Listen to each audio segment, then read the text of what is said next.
कलिकाल में पढ़ने के लिए केवल नाम संकीर्तन ही करना, तो बड़े भाव से भगवान का नाम उच्चारण करें ताकि मन और वाणी सभी पवित्र हो जाए। श्री राम जय राम जय जय राम, श्री राम जय राम जय जय राम, श्री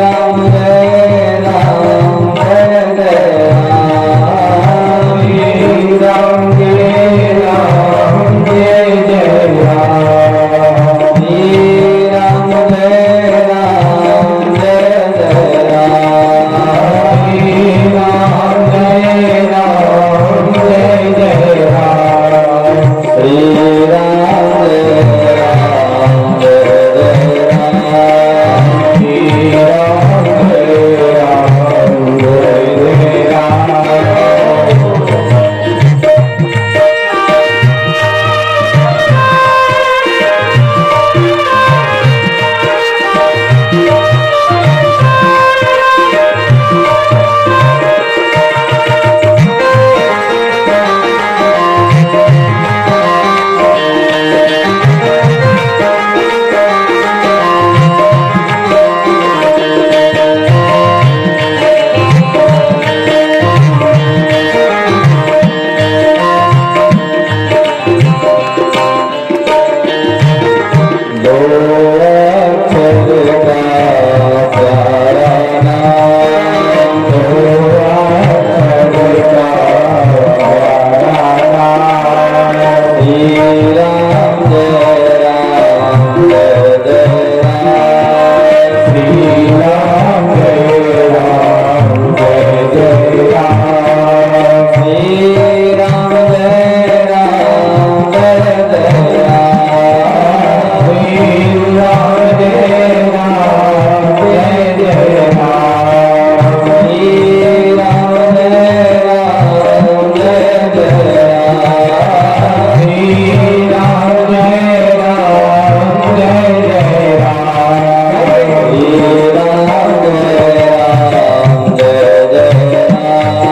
जय राम जय जय राम, श्री राम जय राम जय जय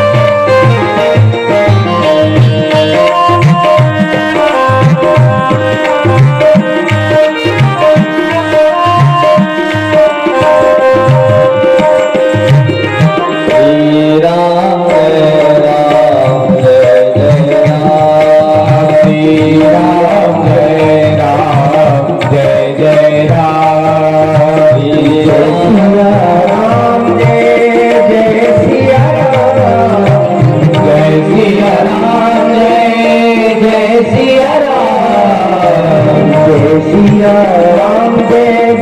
श्री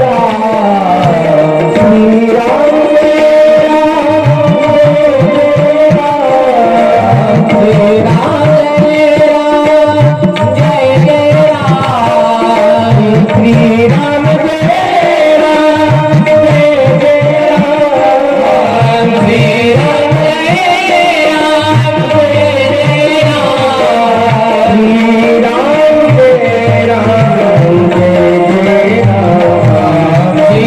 राम जय राम जय जय राम।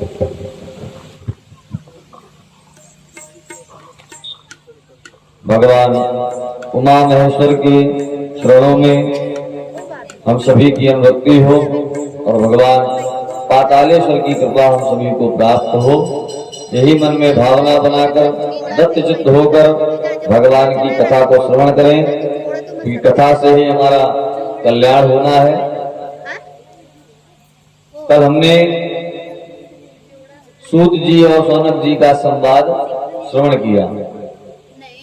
नैमिष क्षेत्र में सभी ऋषि एकत्र हुए और एकत्र होकर आपस में वार्ता कर रहे थे कि भगवान कराल कलिकाल निकट आने वाला है। कलयुग में लोग कैसे हो जाएंगे, प्राणी पशुओं के समान हो जाएगा। लोग एक दूसरे की बात नहीं मानेंगे, अपने अपने वर्ण से हटकर कार्य करने लग जाएंगे। जैसा देखेंगे वैसा ही भेष बनाने लग जाएंगे और सदैव असत्य भाषण करेंगे, असत्य ही बोलेंगे। सत्य बोलने में संकोच होगा, लेकिन असत्य बोलने में कभी संकोच नहीं होगा। इस प्रकार जब लोगों की दिनचर्या हो जाएगी, लोगों के कर्म हो जाएंगे, तो ऐसे लोग कैसे हो जाएंगे, अधम हो जाएंगे। उन प्राणियों का कल्याण किस प्रकार होगा, कैसे उनका उद्धार होगा, जो भगवान की कृपा उन्हें प्राप्त हो। क्योंकि जीव का परम धर्म है, परम कर्म यही है कि उसे संसार में आकर समस्त कार्यों को करते रहते हुए ब्रह्म को जान लेना, यही जीव का परम कर्तव्य है। लेकिन जब अनैतिकता हमारे अंदर बस जाएगी, असत्य हमारे अंदर वास करने लगेगा, जैसे आज भागवत जी में भी आचार्य जी ने बताया कि कलयुग का वास कहाँ कहाँ है, लड़ाई झगड़े में, जुए में, ऐसी जगहों पर तो उसका वास था ही था। लेकिन वह परीक्षित जी से कहने लगा कि एक जगह तो अच्छी जगह अवसर दे दो। तो परीक्षित जी ने कहा कहाँ, तो कहने लगा स्वर्ण में दे दो। सोना दो तरह का होता है, एक सोना धारण करते हैं और एक सोना सोना ही होता है। स्वर्ण पर जो है कलयुग का वास हो गया। सोना मिलना भी अच्छा नहीं होता और खोना भी अच्छा नहीं होता, दोनों ही परिणाम उसके विपरीत ही होते हैं, कभी उसका परिणाम अच्छा नहीं होता। उसी प्रकार जो कलिकाल होगा, इस कलिकाल में लोगों की दिनचर्या क्या हो गई। पहले लोग ब्रह्म मुहूर्त में उठ जाया करते थे, स्नान ध्यान पूजन वंदन हो जाता था प्रातः काल। आज क्या है कि 10 बजे के पहले नींद ही नहीं खुलती। नींद खुल भी जाए तो सबसे पहले बेटी का स्मरण आता है मन में कि चाय अगर बिस्तर पर ही मिल जाए तो ज्यादा अच्छा रहेगा। ऐसी जो दिनचर्या बन गई है, और स्नान करने में तो लोग बड़ा कतराते हैं। आगे की जो जनरेशन हो रही है वह स्नान करने से थोड़ा दूर भागती है। हमने तो लोगों को देखा, ठंडी तो छोड़ो, गर्मी में नहीं नहाते, अब ना जाने कैसे रह लेते हैं। बिना स्नान किए तो कुछ हो ही नहीं सकता, ऐसा लगता है कि कुछ बोझा लिए घूम रहे हैं। तो ऐसे लोग जब हो जाएंगे तो वह कैसे हो जाएंगे, अधम ही हो जाएंगे। और वर्णों में भी कहा कि जो भगवान ने 4 वर्ण बनाए हैं, ब्राह्मण क्षत्रिय वैश्य शूद्र। अच्छा, भगवान ने 4 वर्णों की स्थापना क्यों करी? इसलिए करी कि संसार में ब्राह्मण सबसे श्रेष्ठ है। क्यों? क्योंकि वेदों का ज्ञाता है, धर्म को जानता है, तो इसलिए उसे श्रेष्ठ बनाया गया ताकि वह सात्विक रहे। अब सात्विक कैसा रहे कि उसकी दिनचर्या बिल्कुल फिट होनी चाहिए, खान पीन जो है उसका संयमित होना चाहिए, इसलिए ब्राह्मण को श्रेष्ठ बनाया गया।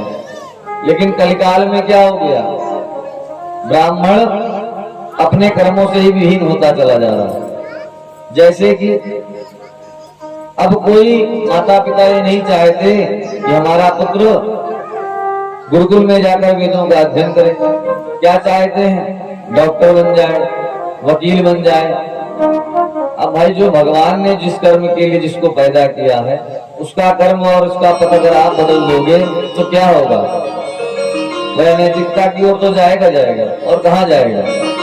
अब आज क्या हो रहा, कल काल में ब्राह्मणों को तो नौकरी मिलती नहीं, बड़ी बड़ी डिग्रियां ले लेते हैं, और बाद में क्या होता है, कहीं रिक्शा चला रहे हैं, नहीं तो जब कुछ नहीं बन सका तो अनैतिक कर्म करने लगे, जुआ खेलने लग जाते हैं, दारू पीने लग जाते हैं, मदिरा सेवन।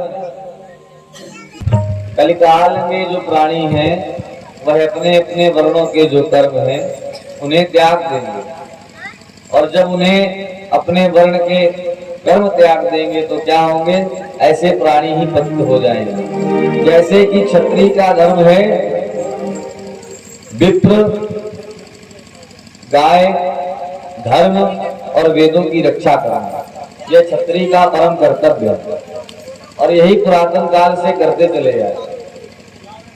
जैसे कि जब राम जी का समय आया, जब से राम जी ने राजगद्दी को संभाला, तो उनके राज्य में कभी भी किसी ब्राह्मण की हत्या नहीं हुई, कभी कोई प्राणी दरिद्रता से मरा नहीं।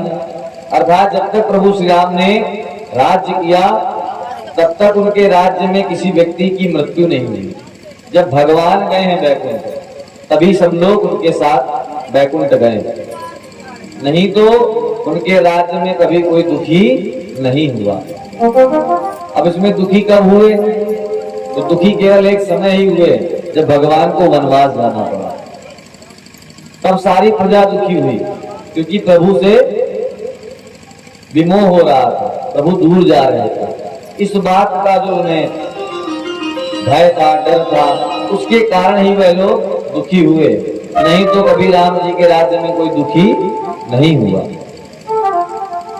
आज क्या है, क्षत्रियों ने अपने कर्म को त्याग दिया, अभक्ष भक्ष में लग गए, जबकि यह उनका कर्तव्य नहीं है। उनका कर्तव्य तो यही है, जिस प्रकार ब्राह्मण का कर्तव्य है उसी प्रकार क्षत्रियों का भी परम कर्तव्य है। परम कर्तव्य यही कहता है कि आपको वेदों की रक्षा करनी चाहिए, ब्राह्मणों की माननी चाहिए, और ब्राह्मणों की रक्षा करो, गायों की रक्षा करो। लेकिन अब कलिकाल ऐसा सवार हो गया है कि लोग किसी की मानते नहीं, वेदों को जानना नहीं चाहते तो वेदों की मानेंगे ही क्या। इस प्रकार हमने आपसे कहा कि रामायण पढ़ी तो बहुत जाती है, लेकिन रामायण की मानी नहीं जाती। केवल हम लोग क्या करते हैं कि रामायण को पढ़ लेते हैं, क्यों, क्योंकि कुछ शुभता हो जाएगी। ऐसा लगता है कि जैसे पूर्वजों ने कार्य सौंप कर गए हैं। जैसे कभी विचार करो, जो पूर्वज हमारे चले जाते हैं उनके निमित्त हम क्या सुनते हैं, शांति पाठ श्रवण करते हैं, कभी गीता श्रवण करते हैं, कभी गरुड़ पुराण श्रवण करते हैं। अब उस 16 अध्यायों का जो पुराण है उसको श्रवण तो हम ही लोग करते हैं। मानसिकता केवल हमारी ये होती है कि हमारे पूर्वज की तृप्ति हो जाएगी, भगवान उन्हें वैकुंठवास दे देंगे। लेकिन अगर ध्यान से समझा जाए तो वह पूर्वज जाते जाते भी हमें समझा कर जा रहे हैं कि देखो, भले हमारी नहीं मानी कोई बात नहीं, हमारे जाने के पश्चात ये जो पुराण सुन रहे हो ना, इसके अनुसार भी अगर अपने आप को ढाल लिया तो तुम्हारा कल्याण हो जाएगा।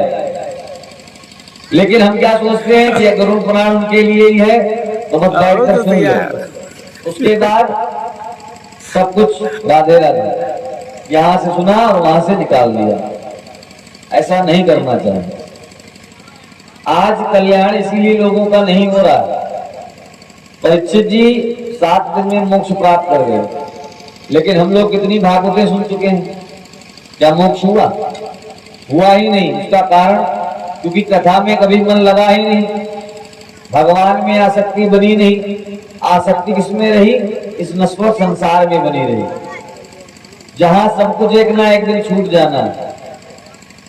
और अगर सत्यता माने तो केवल ब्रह्म ही साथ जाएगा, क्योंकि ब्रह्म ही तो अंदर बसा हुआ है, नहीं तो क्या है, माटी का ढेर है, कोई मतलब नहीं। लेकिन फिर भी हमें इतना अभिमान रहता है इस जन्म पर, अपनी काया पर। जो सुंदर होता है उसे सुंदरता का अभिमान होता है, जो ज्ञानवान होता है उसे अपने ज्ञान का बड़ा अभिमान होता है। और सबसे बड़ा शत्रु अगर प्राणी का कोई है तो वह अहंकार ही है। जैसे नारद जी की कथा आती है आगे शिव पुराण में। नारद जी को अहंकार ही तो हो गया, तो कितना भटके, लेकिन भगवान के भक्त थे, तो भगवान भक्तों से बड़ा प्रेम करते हैं, तो थोड़ा समझाया और बाद में वापस बुला भी लिया। तो उसी प्रकार हमें भी क्या करना है, ब्रह्म का केवल भजन ही मात्र तो करना है। भगवान हमसे ये नहीं कहते कि तुम 56 भोग लेकर आओ, कि दीपक जलाने ही हमारे मंदिर आओ। भाव से आओ, और भाव से आकर मत मस्तक हो जाओ और केवल इतना कह दो कि हे प्रभु हम आपके और आप हमारे, इसी में कल्याण है और कुछ करना ही नहीं। भक्तमाल में कथा आती है श्री नाभादास जी की। एक समय की बात है, नाभादास जी महाराज भगवान का कैंकर कर रहे थे। कैंकर कहते हैं जैसे अपने शरीर की सुंदरता के लिए लोग नाना प्रकार के अलंकार धारण करते हैं, उसी प्रकार भगवान की सेवा करना, उन्हें स्नान कराना, रोली चंदन का टीका लगाना, पुष्प चढ़ाना, धूप दीप करना। नाभादास जी यही कर रहे थे और भगवान को चवर डुला रहे थे। ग्रीष्म ऋतु का समय था, तो प्रभु को चवर डुला रहे थे कि स्वामी को गर्मी का एहसास ना, सेवा में तत्पर थे। उनके गुरु भाई थे अग्रदेव दास जी महाराज, जिन्होंने कभी भगवान की कोई सेवा नहीं करी, ना कभी किसी ग्रंथ को पढ़ा और ना बहुत बड़े पंडित या ज्ञानी ही थे। लेकिन एक कर्म करा, क्या कि उनके गुरु जी ने कहा कि चेला, जब संतों का समागम लगे, संत यहाँ से भोजन कर कर जाने लगे, तो तुम क्या करना, तुम केवल संतों की पत्तल को उठा लिया करना, और जो कुछ अगर उसमें उचिष्ट रह जाए महात्माओं का, तो उसे ग्रहण कर लिया करना। गुरु जी की बात थी, तो चेला बोले जैसा है। गुरु जी ने कह दिया, ऐसे थोड़ी ना कहा था गुरु ब्रह्मा गुरु विष्णु है, तभी तो कहा जाता है। गुरु जी की बात मानी और नित्य प्रति यही कर्म करते। जब महात्मा सारे भोजन कर लेते, तो उन महात्माओं की पत्तल में जो उचिष्ट होता, उसे नाभादास जी अग्रदेव दास जी ग्रहण कर लिया करते। एक दिन जब नाभादास जी महाराज भगवान का कैंकर कर रहे थे, तो उसी समय क्या हुआ कि नाभादास जी का एक शिष्य था जो कि समुद्र से व्यापार करने के लिए जा रहा। उसी समय समुद्र में बड़ा तूफान आ गया। अब चेला को लगा कि अब तो हम ना बचेंगे, क्या करें, तो ध्यान करना चाहिए था ब्रह्म का, लेकिन उन्हें अपने गुरु पर बड़ी श्रद्धा थी, तो उन्होंने तत्काल अपने गुरुदेव का ध्यान किया। कहने लगे, गुरुदेव अब इस समस्या से आप ही हमको उबारो, क्योंकि गुरु बिन भाव निधि तरह न कोई, गुरु के बिना कोई नहीं कर सकता। उसी प्रकार जैसे ही उन्होंने कहा कि हे गुरुदेव हमारी रक्षा कीजिए, तो नाभादास जी तो भगवान की सेवा में इतना लीन थे कि उन्हें कुछ सुध बुध नहीं थी। लेकिन जैसे ही अग्रदेव दास जी को पता लगा कि हमारे गुरु भाई का जो चेला है वह किसी समस्या में है, तो वह जहां पर बैठे भगवान का भजन कर रहे थे, वहीं पर एक पंखा लिया और पंखा लेकर एक बार जो का तो इधर से उधर घुमा दिया। तो क्या हुआ कि गुरु जी तो भगवान की सेवा ही करते रहे, लेकिन गुरु भाई की कृपा ऐसी हो गई चेला पर कि समुद्र से जहाज किनारे लग गया और चेला जो है बच गया। अब जब गुरुदेव भगवान की सेवा कर कर उठे, तो सोचने लगे कि अरे हमारे शिष्य ने हमें पुकारा था और हम तो भगवान की सेवा में इतना लीन हो गए कि जान ही ना पाए, क्या हुआ हमारे शिष्य का। अब जैसे ही उन्होंने ध्यान लगाया तो क्या देखा कि चेला तो हमारा सुरक्षित हो गया। तो सोचने लगे कि चेला सुरक्षित कैसे बच गया। विचार किया तो देखा क्या कि अग्रदेव दास जी की कृपा से वह चेला किनारे लग गया। तो भगवान को साधुवाद देने लगे और कहने लगे, प्रभु हम तो भजन में ही लगे रहे और आपने हमारे दास को किनारे पर लगा दिया, तो इनसे बड़ा कोई दयालु नहीं है। बहुत सारी ऐसी कथाएं हैं जिनसे पता लग जाता है कि भगवान की कृपा कितनी है हम सभी पर। उसी प्रकार भगवान ने यह शुभ अवसर हमें भी प्रदान किया, तो हमें भी किसी ना किसी प्रकार से इस कथा में आकर, यज्ञ में आकर अपना कल्याण कर लेना है। यही हमारी भी कामना है और यही भी आपकी कामना होनी चाहिए। इसी प्रकार सौनक ऋषियों ने आज जब यह प्रश्न किया तो सूत जी कहने लगे, हे ऋषियों, आपने प्राणियों के कल्याण के निमित्त बहुत ही सुंदर प्रश्न किया। आज मैं आपको सर्व पुराणों में जो उत्तम पुराण है वह कौन है? शिव पुराण है। संसार में पंथ भी जो है 5 है और उपासना भी पंचदेव उपासना ही कही जाती है, जिसमें सर्वप्रथम भगवान गणेश, द्वितीय भगवान सूर्य और तीसरे नंबर पर जो आपके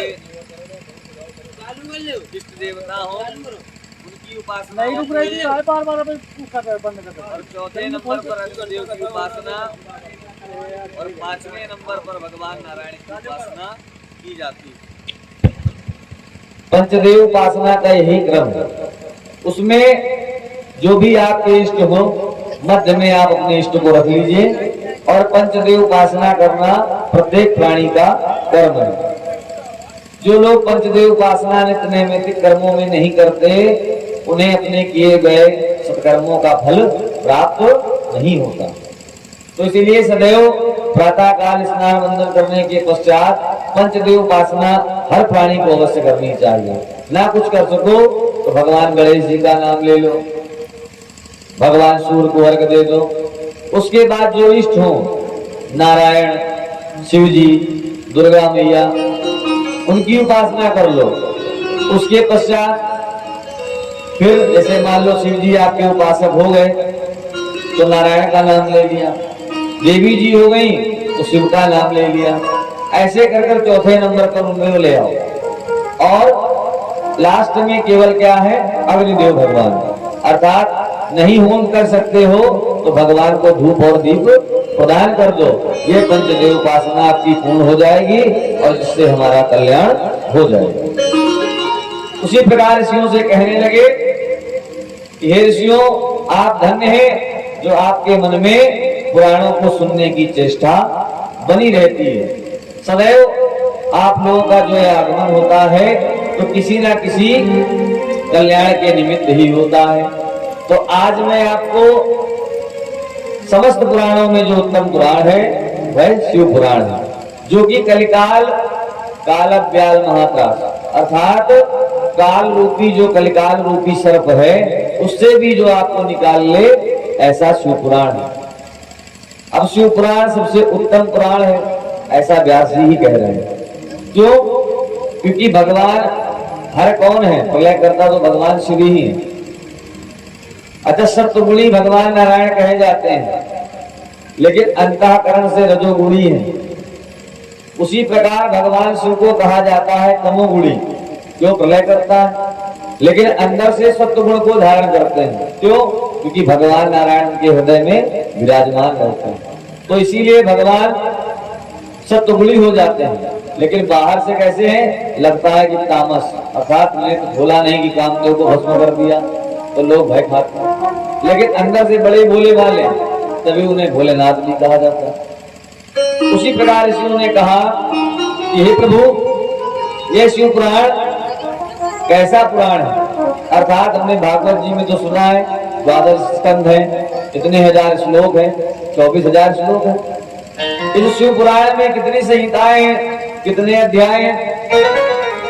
तो सूत जी ने कहा कि यह पुराण तो बहुत बड़ा पुराण था, अर्थात विराट रूप में तो इसमें 1 लाख श्लोक थे और 12 संहिताएं थी। तब जब सनत कुमारों से व्यास जी ने इसे श्रवण किया था, लेकिन व्यास जी ने इसे सुनकर क्या किया? संक्षेप में कर दिया, और संक्षेप में यह पुराण 24,000 श्लोकों में समाहित हो गया और इसमें 7 संहिताएं हो गई। पहली संहिता इसकी जो है वह विद्येश्वर संहिता, दूसरी संहिता का नाम रखा रुद्र संहिता, तीसरी संहिता का नाम रखा शतरुद्र संहिता, और चौथी संहिता का नाम रखा कोटि रुद्र संहिता, और पांचवी संहिता का नाम रखा उमा संहिता, और छठी हुई कैलाश संहिता, और सातवीं का नाम रख दिया वायवी संहिता। और कहने लगे इन 7 संहिताओं वाला जो है दिव्य ग्रंथ है, यह सबसे उत्तम शिव पुराण है। अर्थात प्राणी अगर इसका नित्य नैमित्तिक एक श्लोक का भी पाठ कर ले तो वह भवसागर से पार हो जाएगा।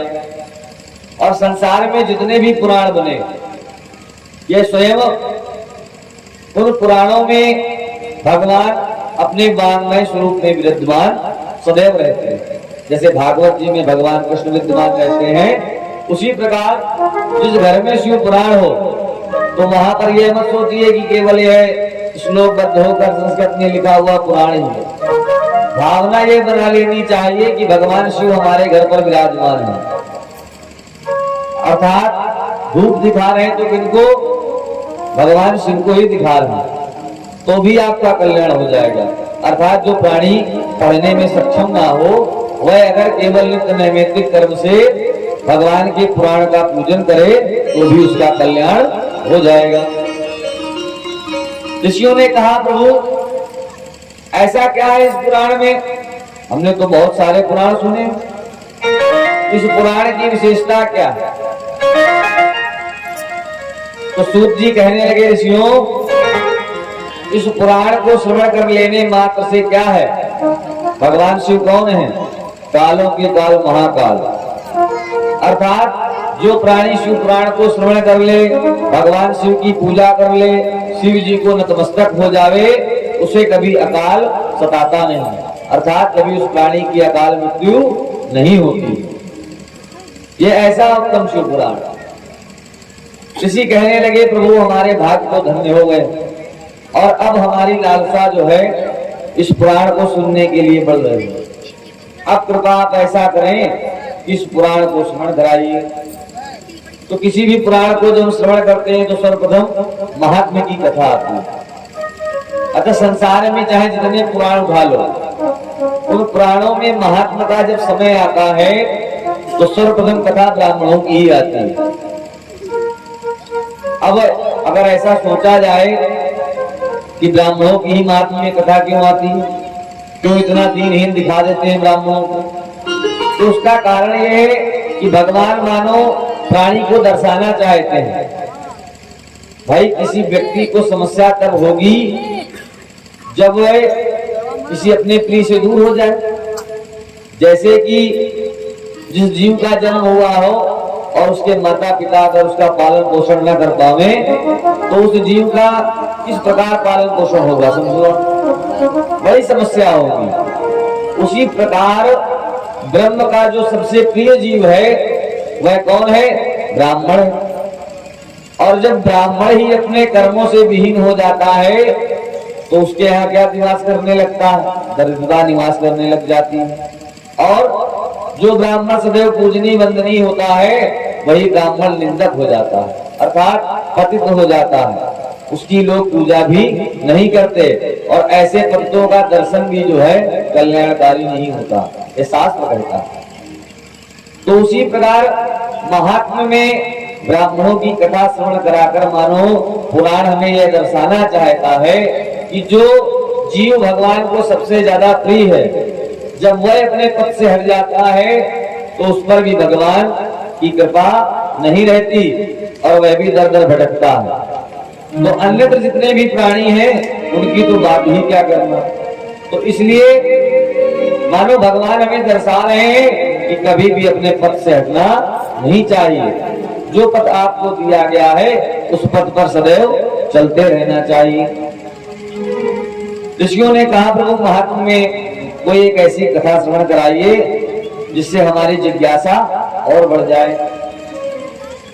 सूत जी कहने लगे हे ऋषियों, एक समय की बात है,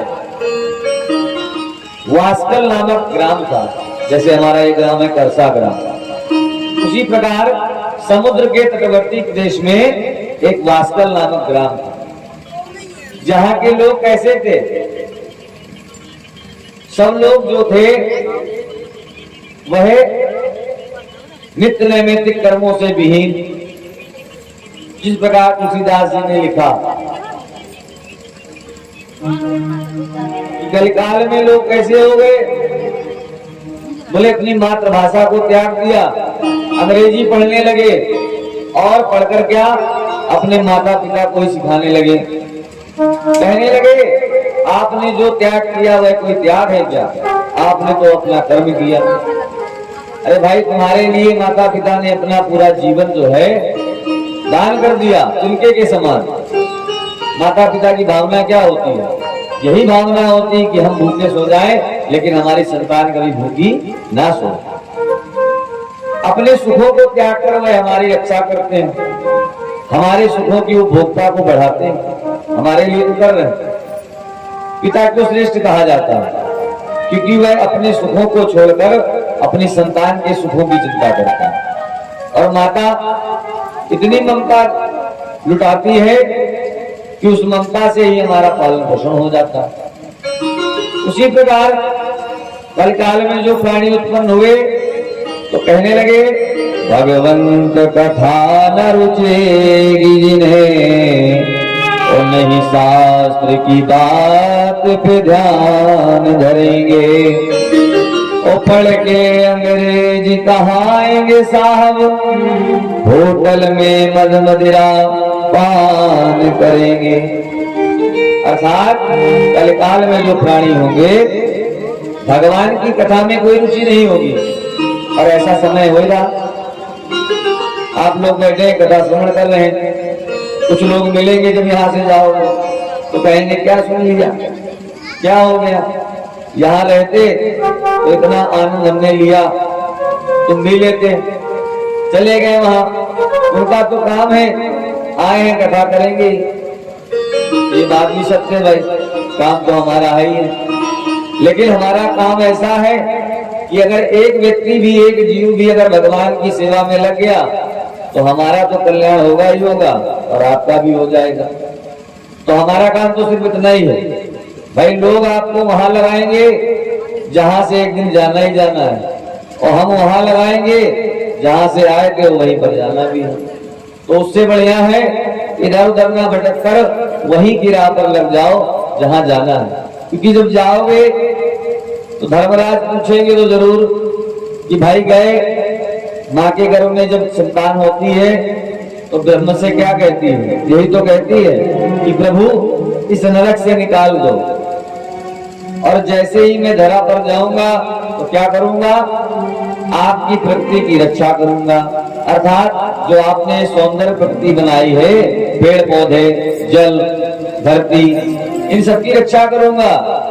लेकिन जिस प्रकार 9 मास में जैसे ही जीव इस धरा पर गिरता है तो सबसे पहले भगवान की माया उसे लपेट लेती है और क्या करने लगता है, मैं मेरा मेरा सब कुछ मेरा, ये पिता मेरे, ये माता मेरी, ये बहन मेरी, ये मित्र मेरा, ये सखा मेरा। लेकिन एक बार भी मुंह से नहीं निकलता कि हे प्रभु मैं तेरा और तू मेरा। लेकिन भगवान यही सुनना चाहते हैं जीव से कि केवल एक बार ये कह दो कि मैं तेरा और तू मेरा, और जीवन ऐसे ही निरर्थक चला जाता है। तो इसीलिए उसी प्रकार इस तटवर्ती देश प्रदेश में जो है देवराज नामक जो ब्राह्मण है, यह कैसा है, यह ब्राह्मण जो है अपने संस्कारों से विहीन हो गया। पिताजी ने गुरुकुल में शिक्षा दिलाई, शिक्षा अध्ययन किया, वेदों का अध्ययन किया, पाठन किया, लेकिन जब गुरुकुल से निकला तो इसमें मन नहीं लगा। क्या करने लगा, जुआ खेलने लगा, जुआरियों का संग करने लगा, मदिरा पान करने लगा, वैश्या भोगी हो गया। अर्थात जैसे प्राणियों के संग में रहा वैसे ही कर्म करने लगा। जब ब्राह्मण ही कर्म विहीन हो जाए तो लोगों को कौन सत्कर्म का उपदेश देगा। जैसे कि अभी हम पुराण सुना रहे हैं, थोड़ी देर बाद उतरे और हम ही अनैतिक कर्म करने लग जाएं तो क्या सोचोगे मन में, यही कहोगे महाराज मंच पे उपदेश दे देते हैं, नीचे उतर के खुद यही कर रहे हैं। तो उसका काम जो है सब कुछ व्यर्थ हो जाएगा। कहा सुना सब व्यर्थ ही हो गए। जैसे भैया आए थे दोपहर में, मिले हमसे, कहने लगे महाराज किसी प्रकार की कोई समस्या हो तो बता देना। हमने कहा क्या समस्या? बोले कुछ भी, धूम्रपान या किसी प्रकार का। हमने कहा महाराज भगवान की कृपा से बचे हैं तो बचे ही रहेंगे तो ज्यादा अच्छा। ये सेवा हमारे लिए बनी होती तो यहाँ ना बैठे होते, वही सेवा कर रहे होते। क्या हो सकता थी यहाँ मंच पर विराजमान होने की, लेकिन चलो भाई उनका भाव था, उनको लगा जो सेवा हमसे बन रही वही हम करेंगे। तो उसी प्रकार क्या है, जब देवराज ब्राह्मण भी कर्म से विहीन हो गया तो लोगों ने संग कर लिया। अच्छा, कलिकाल में लोग कहते हैं कि महाराज कोई किसी के कहने से नहीं बिगड़ता और ना कोई किसी के कहने से बनता है। यह केवल दूसरों को उपदेश देने के लिए हो जाता है, और उपदेश कुशल बहुत तेरे। जैसे कि चार मित्र हो, अगर उसे कह दिया जाए कि चलो आज से दूध दही घी रोज पान करेंगे, तो चार में तीन तो बिल्कुल नहीं तैयार होंगे, एक तो हम मान सकते हैं तैयार हो जाए। लेकिन चारों अगर मदिरा के लिए धूम्रपान के लिए तैयार हो तो भाई चारों समय पर ही मिलेंगे उसी चौराहे में। बोले 6 बजे रात पहुंच चलो, 1 मिनट भी लेट नहीं होंगे। यह कलिकाल का प्रभाव है। तो यहाँ क्या है, अवगुण बहुत जल्दी आ जाएगा, लेकिन गुण आने में पता लगा जीवन बीत जाएगा। तो ऐसा जो जीवन मिला है उस जीवन को व्यर्थ ना गंवाने का प्रयास करें। केवल परमात्मा का भजन ही करना है तो उसी को करें, तो उसी से हमारा कल्याण हो। अनमोल तेरा जीवन यूं ही गवा रहा है, अनमोल तेरा जीवन यूं ही गवा रहा है, अनमोल तेरा जीवन यूं ही गवा रहा है, अनमोल तेरा जीवन यूं ही गवा रहा है। किशोर तेरी मंजिल किशोर जा रहा है, किशोर तेरी मंजिल किशोर जा रहा है। और यह जीवन जो है अनमोल मिला, इस अनमोल जीवन को व्यर्थ में नहीं गंवाना है। इतना सुंदर जीवन मिला, यही भजन आज महाराज जी ने आपको सुन कराया था। तो इस जीवन को ऐसे ही व्यर्थ मत गंवा दो, सार्थक बन जाए जीवन, यही प्रयास करो। तो वह देवराज ब्राह्मण भी जो है अपने जीवन को ऐसे ही व्यर्थ में अनैतिक कर्मों में गंवाता रहा। होते करते कुछ समय बीता, वैश्या में संलग्न हो गया, और एक दिन की बात है, एक तालाब पर स्नान करने के लिए गया। और जब स्नान करने के लिए गया तो वहां पर क्या देखा कि वहां पर वैश्या स्नान कर रही थी। जब वैश्या को स्नान करते हुए देखा तो वह उस वैश्या पर मोहित हो गया और सोचने लगा कि अगर इस वैश्या से हमारा विवाह हो जाए ना तो हमारा कल्याण हो जाए। क्योंकि वह वैश्या जो थी शोभावती उसका नाम था, और वह अत्यंत सुंदर भी थी। तो ब्राह्मण सोचने लगा कि हमारा इससे विवाह हो जाए तो हमारा भी कल्याण हो जाएगा। और संसार में आकर यही सोचते भी हैं, बाल्यावस्था में सोचते हैं कि ज्ञानार्जन हो जाए, युवा अवस्था हुई तो सोचते हैं अच्छी नौकरी मिल जाए, और अच्छी नौकरी मिल गई तो सोचते हैं अच्छी घरवाली मिल जाए, और अच्छी घरवाली मिल गई तो सोचने लगते हैं अच्छी संतान मिल जाए। बस यही सोच सोच कर जो है जीवन चलता रहता है, और इसी सोच सोच में हमारा जीवन चला भी जाता है सीताराम। तो उसी प्रकार देवराज ब्राह्मण सोच रहा है कि इस वैश्या से अगर हमारा विवाह हो जाए तो हमारा कल्याण हो जाएगा। और वह उस वैश्या की तरफ आकर्षित हो गया, और कुछ समय पश्चात जब वह वैश्या स्नान कर कर उस तालाब से निकली तो कहने लगा, हे सुंदरी, मैं आपसे विवाह करना चाहता हूँ, क्या आप हमसे विवाह करेंगी? वैश्या ने कहा, अरे महाराज काहे गजब धार, हम तो वैश्या हैं। अच्छा, जैसे लोग कह देते हैं नारी कभी पवित्र नहीं होती, उसको अपवित्र बनाने का कार्य सदैव पुरुष ही करते हैं। उसी प्रकार आज भी वैश्या कह रही है कि महाराज हम आपके वर्ण के लायक नहीं हैं।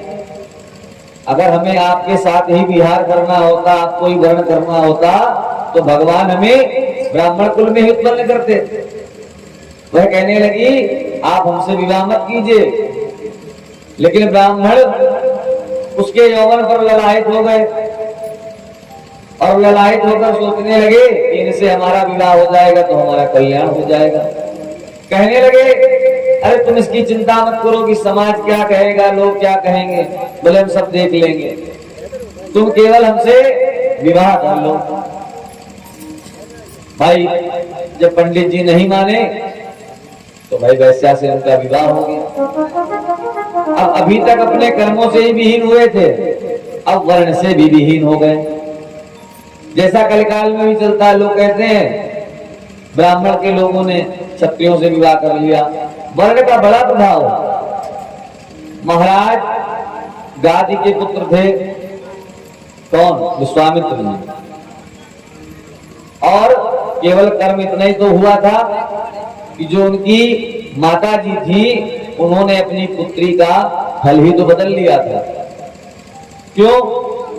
क्योंकि जो उनके दामाद थे वह ऋषि थे, ब्राह्मण थे, तो उन्होंने अपनी पत्नी को जो फल दिया वह ब्रह्म फल ही दिया था, अर्थात ब्राह्मण ही हमारे यहाँ उत्पन्न होगा। और अपनी सासू को जो उन्होंने फल दिया था वह क्षत्रिय वर्ण का दिया था कि आपके यहाँ क्षत्रिय उत्पन्न हो जाए। लेकिन माता जी ने सोचा कि पुत्री तुम्हारे पति तो ऋषि हैं, उन्होंने तुम्हें बड़ा अच्छा फल दिया होगा। लोभ आ गया मन में, सोचने लगी कि हमारी तो अवस्था बहुत हो गई है, ऐसा ना हो हमारा फल कुछ कम काम कर जाए। भाई शक्ति हो सकता है कम काम करे, लोभ का पर्दा ऐसा होता ही है। तो कहने लगी अपना फल हमें दे दो, क्योंकि लोग अपने लिए अच्छा ही करते हैं और हमारा फल तुम ले लो। तो क्या हुआ? राजा गादी के यहाँ कौन उत्पन्न हो गए? विश्वामित्र जी उत्पन्न हुए। राजपाट त्याग दिया और केवल वशिष्ठ बनने की चाह में निकल पड़े। वर्षों तपस्या कर डाली। तो यही वर्ण का प्रभाव होता है। उसी प्रकार आप ब्राह्मण वर्ण के हैं और अगर ब्राह्मण ने क्षत्रिय कन्या से विवाह कर लिया तो कभी भी आपका कोई करने वाला नहीं है, क्योंकि वर्ण बदल जाएगा तो कर्म बदल जाएंगे और वह अपने सत्कर्मों में ना जाकर क्षत्रियों का कर्म करने लग जाएगा।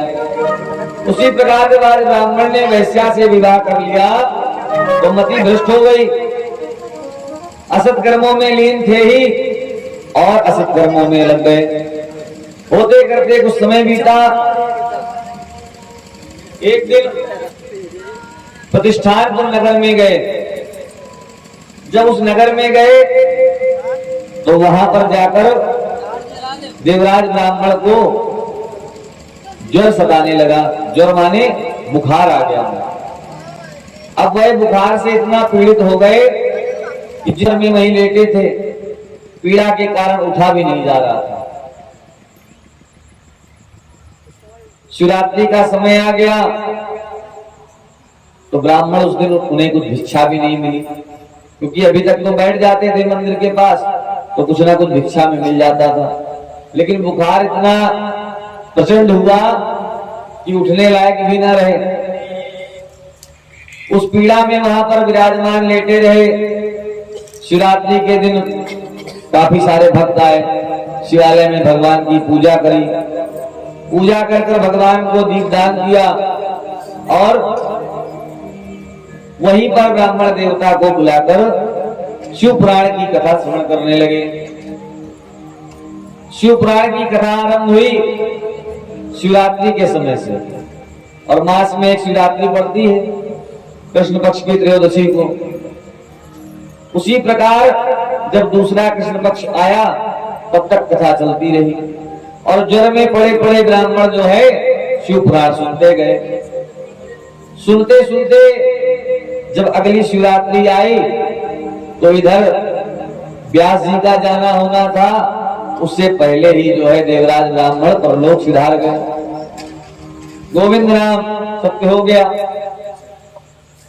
यमराज के पार्षद आए और लेकर उन्हें यमलोक ले गए।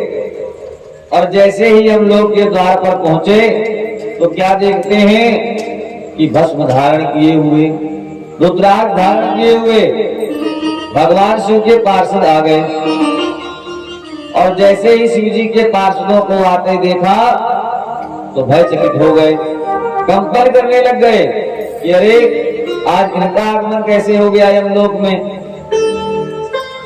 जैसे ही ये पार्षद यमलोक की तरफ आगे बढ़े तो भगवान शिव के पार्षदों ने रोक दिया, बोले अरे कहां जा रहे हो? कहने लगे धर्मराज की सभा में जा रहे हैं। यह प्राणी जो है ये बड़ा ही भ्रष्ट है, बड़ा ही अधमी है। इसने अपने जीवन काल में कोई ऐसा पुण्य कर्म नहीं किया जिससे इसे सदगति प्राप्त हो जाए। भगवान के पार्षदों ने कहा यह तुम्हारे यमलोक के लिए नहीं आया है, यह हमारे शिवलोक के लिए आया है। भगवान आशुतोष ने हमें आज्ञा दी है कि जाओ और देवराज ब्राह्मण को लेकर आओ। अब यमलोक के पार्षद बड़े असमंजस में फंस गए, सोचने लगे कि धर्मराज ने तो कहा था कि इन्हें लेकर अपने लोक में आओ, अगर राजा की आज्ञा नहीं मानते तो दंड मिलेगा। तो क्या होने लगा, आपस में युद्ध होने लगा। अब जब युद्ध होने लगा तो शिवजी के पार्षदों ने जब यमदूतों को पीटना प्रारंभ कर दिया तो वे चिल्लाने लगे और उनकी गर्जना को सुनकर धर्मराज आ गए और जैसे ही उन्होंने शिवजी के पार्षदों को देखा तो नतमस्तक हो गए और कहने लगे हे प्रभु आपका आगमन क्यों हुआ? शिवजी के पार्षदों ने कहा कि हम देवराज ब्राह्मण को लेने आए, क्योंकि इसने भले अपने जीवन काल में कोई सत्कर्म ना किया लेकिन एक सबसे बड़ा उत्तम कर्म किया। क्या? भगवान शिव की कथा को श्रवण किया, शिव पुराण को श्रवण किया। और जो प्राणी शिव पुराण को श्रवण कर लेता है वह कभी भी यमलोक की गति नहीं पाता, वह सदैव शिवलोक को ही प्राप्त करता है। देवराज ब्राह्मण के कर्ण में जैसे ही ऐसा पार्षदों का स्वर सुनाई दिया तो देवराज ब्राह्मण मन में कामना करने लगा कि मैं तो धन्य हो गया, अर्थात हाय मेरी मति मारी गई थी जो मैंने अपने जीवन काल में कभी कोई सत्कर्म नहीं किया, संध्या बंधन नहीं किया, कभी दान नहीं किया, भगवान का नाम नहीं लिया, अपने कर्मों से विहीन होकर वैश्यागमन किया, अपने ही माता पिता को कष्ट पहुंचाया, लेकिन अपनी ही पीड़ा में पड़े हुए शिवालय में अज्ञानतावश तो भगवान की कथा सुन ली, ना बुखार होता, ना वहां लेटे रहते, ना कानों में जाती। लेकिन यही एक गुण है परमात्मा का। कहते हैं ना, न जाने कौन से गुण पर दयानिधि रीझ जाते हैं। तो ये आप जान ही नहीं सकते कि कौन सा ऐसा गुण हो जिस पर भगवान रीझ जाए। और वह अपने आप को धन्य कहने लगा और कहने लगा है पार्षदों अब मुझे उन भगवान शिव के दर्शन करा दो, क्योंकि मैं जान गया कि जो भगवान की शरण आ जाते हैं ना उनका कभी कुछ बिगड़ता नहीं। और यही भाव भी होना चाहिए, जब जागो तब सवेरा, जब भगवान की शरण में आ जाओ तो हमारा कल्याण आरंभ हो जाएगा। और मन में भावना करने लगा और भगवान शिव का भजन करने लगा और अपने आप को कृतज्ञ मानने लगा। कुछ नहीं बिगड़ेगा तेरा प्रभु शरण आने के बाद, तेरा प्रभु शरण आने के बाद, कुछ नहीं बिगड़ेगा तेरा प्रभु शरण आने के बाद, कुछ नहीं बिगड़ेगा तेरा प्रभु शरण आने के बाद। मन में विश्वास होने लगा कि अब कुछ बिगड़ने वाला नहीं है।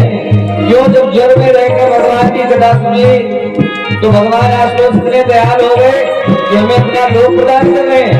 तो कह रहा है दूतों से हे प्रभु मुझको बंधन से मुक्त करो। और अब क्या करना है, उन प्रभु की शरण में ही जाना है, क्योंकि अब उनकी शरण में ही हमारा गुजारा होगा।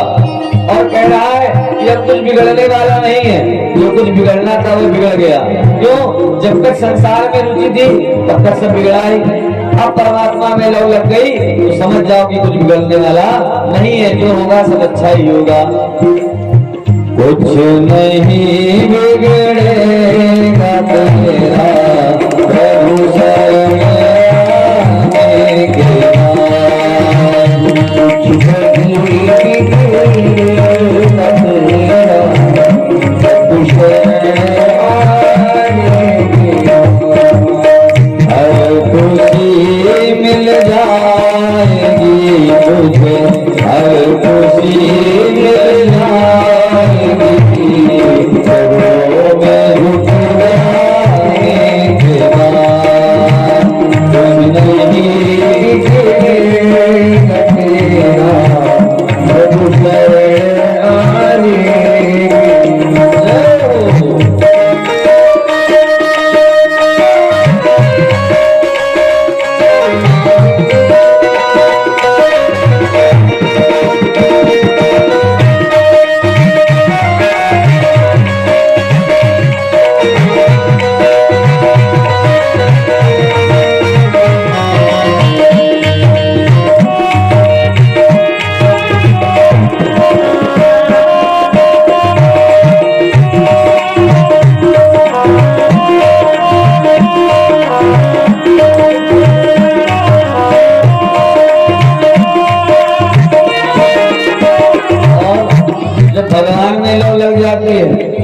जैसे वृंदावन जाओ तो भक्ति माता वहीं पर विद्यमान है। क्यों? क्योंकि ज्ञान वैराग्य आपके समय चेतन नहीं, ये कब चैतन्य होते हैं? जब भगवान की कथा कानों में पड़ती है। भक्ति माता रो ही तो रही थी। क्यों? ज्ञान वैराग्य वृद्ध हो गए और माता जवान, माता यौवन असुर भोग रही। नारद जी ने देखा, सोचने लगे कि अरे देवी कैसी है, यह देवी यौवन को धारण किए हुए बैठी है, और जो दो वृद्ध पुरुष लेटे हैं ये कौन है जिनके लिए रो रही? तो भक्ति माता ने कहा ये मेरे दो पुत्र हैं। कौन? ज्ञान और वैराग्य। कहने लगे लोग भक्ति तो बहुत कर रहे हैं, लेकिन कैसे? बिना ज्ञान वैराग्य के। और ज्ञान कब तक नहीं होगा? जब तक भगवान शिव में लो नहीं लगेगी। क्योंकि शिव कौन है? शिव ज्ञान के ही दाता है, कल्याण करना शिव का ही काम है। तो जब इनसे लो लग जाएगी, इनसे प्रेम हो जाएगा, तो कभी किसी प्रकार की समस्या होने वाली नहीं है। और इस प्रेम में क्या है? कष्ट तो नाना प्रकार के आते हैं। क्यों? जब भगवान से लो लग जाएगी तो लोग क्या कहेंगे? अरे बड़े आडंबरी हैं, बड़ा टीका लगाते हैं, बड़ी माला फेरते हैं, दिन भर भगवान के इस गाले में ही बैठे रहते हैं, कोई काम नहीं यही करते रहते हैं। तो इन सबको नहीं सुनना, केवल समझो कि हमारा कल्याण इन्हीं से होना। हमें अपनी लौ में लगे रहना और भगवान का भजन करना। प्रेम के मंदिर के राही कष्ट पावे है मगर, प्रेम के मंदिर के राही कष्ट पावे है मगर, प्रेम के मंदिर के राही कष्ट पावे है मगर, प्रेम के मंदिर के राही कष्ट पावे है मगर। बीज कब फलता है? किसान बीज कब बोता है और फल कब आता है? समय तो लगता है। तो बीज कब फलता है? जब मिट्टी में मिल जाता है। जब तक मिट्टी में ना मिले तब तक वह बीज फलने वाला नहीं। अर्थात सोचो कि ऊपर ऊपर डाल कर चले जाओ पौधा उग जाएगा तो बड़ा मुश्किल है। भगवान की कृपा हो तो भले वो पौधा निकल आवे, नहीं तो कोई फायदा नहीं। तो बीज फलता है सदा, बीज फलता है सदा, मिट्टी में मिल जाने के बाद। बीज फलता है सदा, मिट्टी में मिल जाने के बाद। कुछ नहीं बिगड़े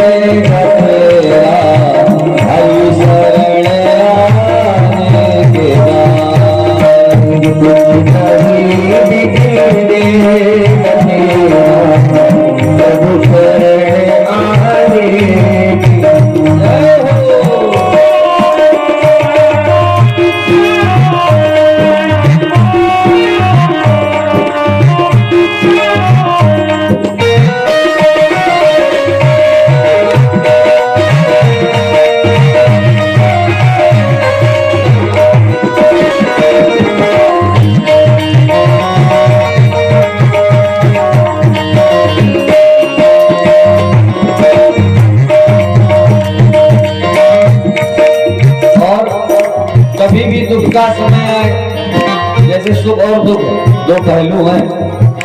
जैसे लोग कहते हैं कि अधर्म का नाश हो, अगर अधर्म नहीं रहेगा तो धर्म भी नहीं रहेगा, ये भी बात जान लो। उसी प्रकार अगर दुख नहीं होगा तो सुख की आशा कब होगी? सोचो कभी, अगर दुख समाप्त हो जाए तो संसार में सुबह सुख भोगते रहोगे, तो कभी सुख की आशा करोगे? जैसे होली एक बार आ जाए तो फिर क्या दोबारा रंग नहीं लगाओगे? तभी तो हम लोग प्रयास करते रहते हैं ना, होली दोबारा आए, फागुन दोबारा आए तो होली खेलेंगे। तो उसी प्रकार जब दुख आए तो भगवान का सुमिरन भले कम कर दो, लेकिन सुख में उसको बढ़ा दो। क्यों? सुख में उन्हें धन्यवाद करो, क्योंकि ये सुख किसकी कृपा से है? भगवान की कृपा से। और दुख किसकी कृपा से है? अपनी कृपा से। क्यों? अगर इस संसार में लौ लगी ना होती, इस संसार के प्रति आसक्तियां बढ़ी ना होती, तो क्या होता? किसी प्रकार का कोई दुख ही ना होता। तो भगवान में लौ नहीं लगी, इसी बात का तो दुख है ना। तो भगवान में लौ लगाओ कब? सुख में, क्योंकि दुख में सुमिरन सब करें, सुख में करें न कोई। और जो दुख में सुमिरन करे तो सुख काहे को हो? तो इसलिए सुख में सुमिरन करो, तब दुख काहे को हो? सुख में करोगे तो दुख कभी आने वाला ही नहीं। देख कर काली घटा को है भंवर मत होया, देख कर काली घटा को है भंवर मत होया, देख कर काली घटा को है भंवर मत होया,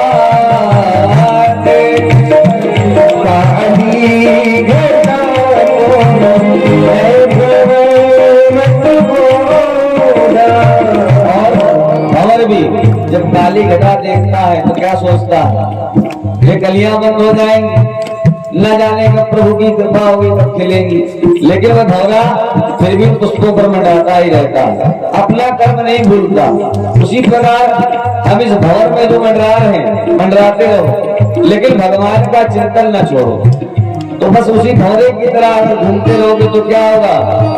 बंद कलियां फिर खिलेंगी, बंद कलियां फिर खिलेंगी, रात ढल जाने के बाद बंद कलियां फिर खिलेंगी, रात ढल जाने के बाद कुछ नहीं प्रभु शरण आने के बाद कुछ नहीं बिगड़ेगा तेरा, प्रभु शरण आने के बाद, प्रभु शरण आने के बाद, प्रभु शरण आने के बाद हर खुशी मिल जाएगी, हर खुशी मिल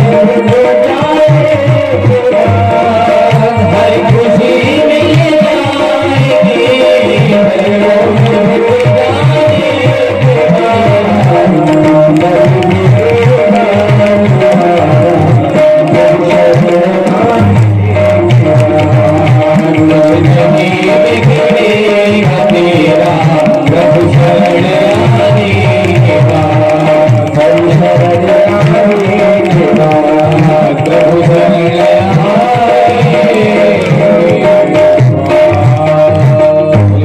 महेश्वर भगवान की जय, पातालेश्वर बाबा की जय।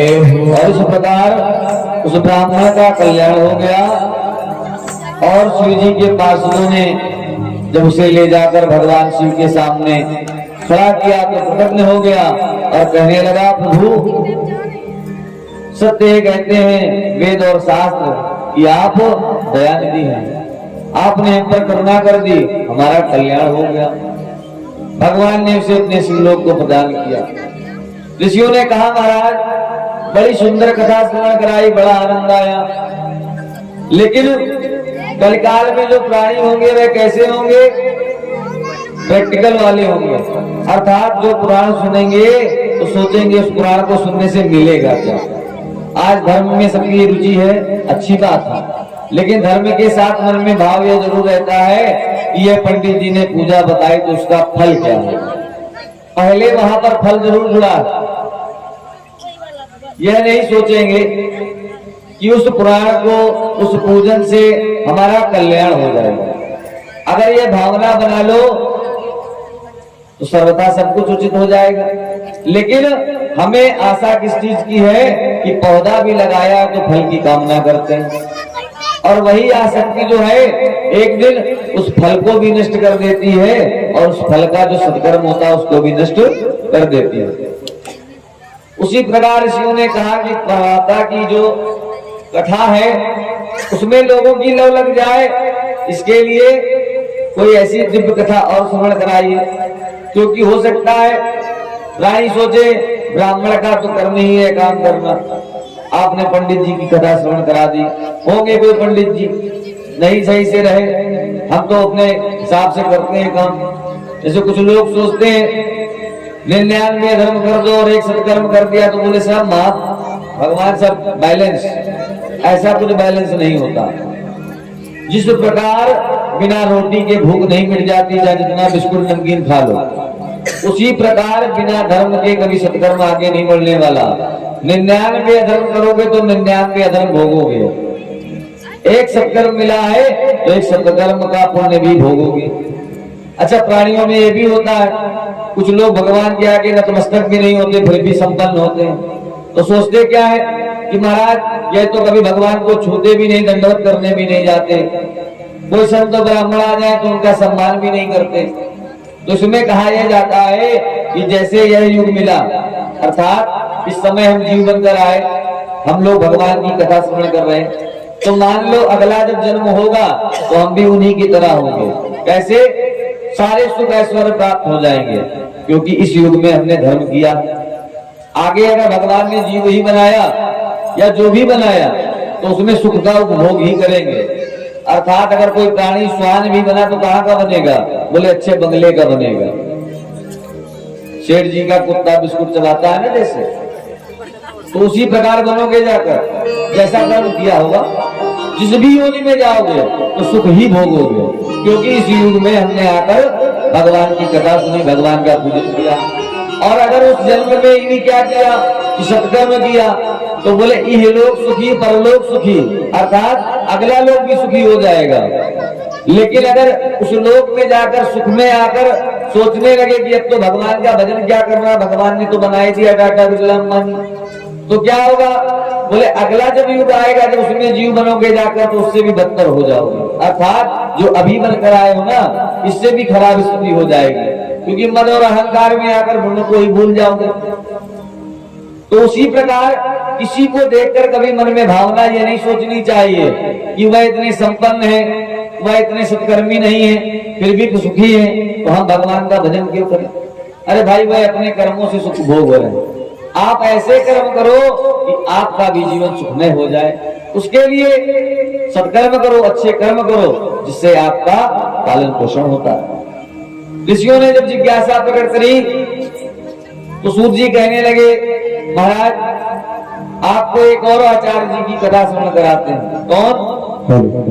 हाँ, ध्यान दें, जितने भी हमारे कमेटी के सदस्य हैं, भाई लोग हैं, सभी से निवेदन है, सभी यज्ञ मंडप पर आने का कष्ट करें। जो भी जहां भी हैं, सभी से निवेदन है कि यज्ञ नारायण के मंडप पर पधारें।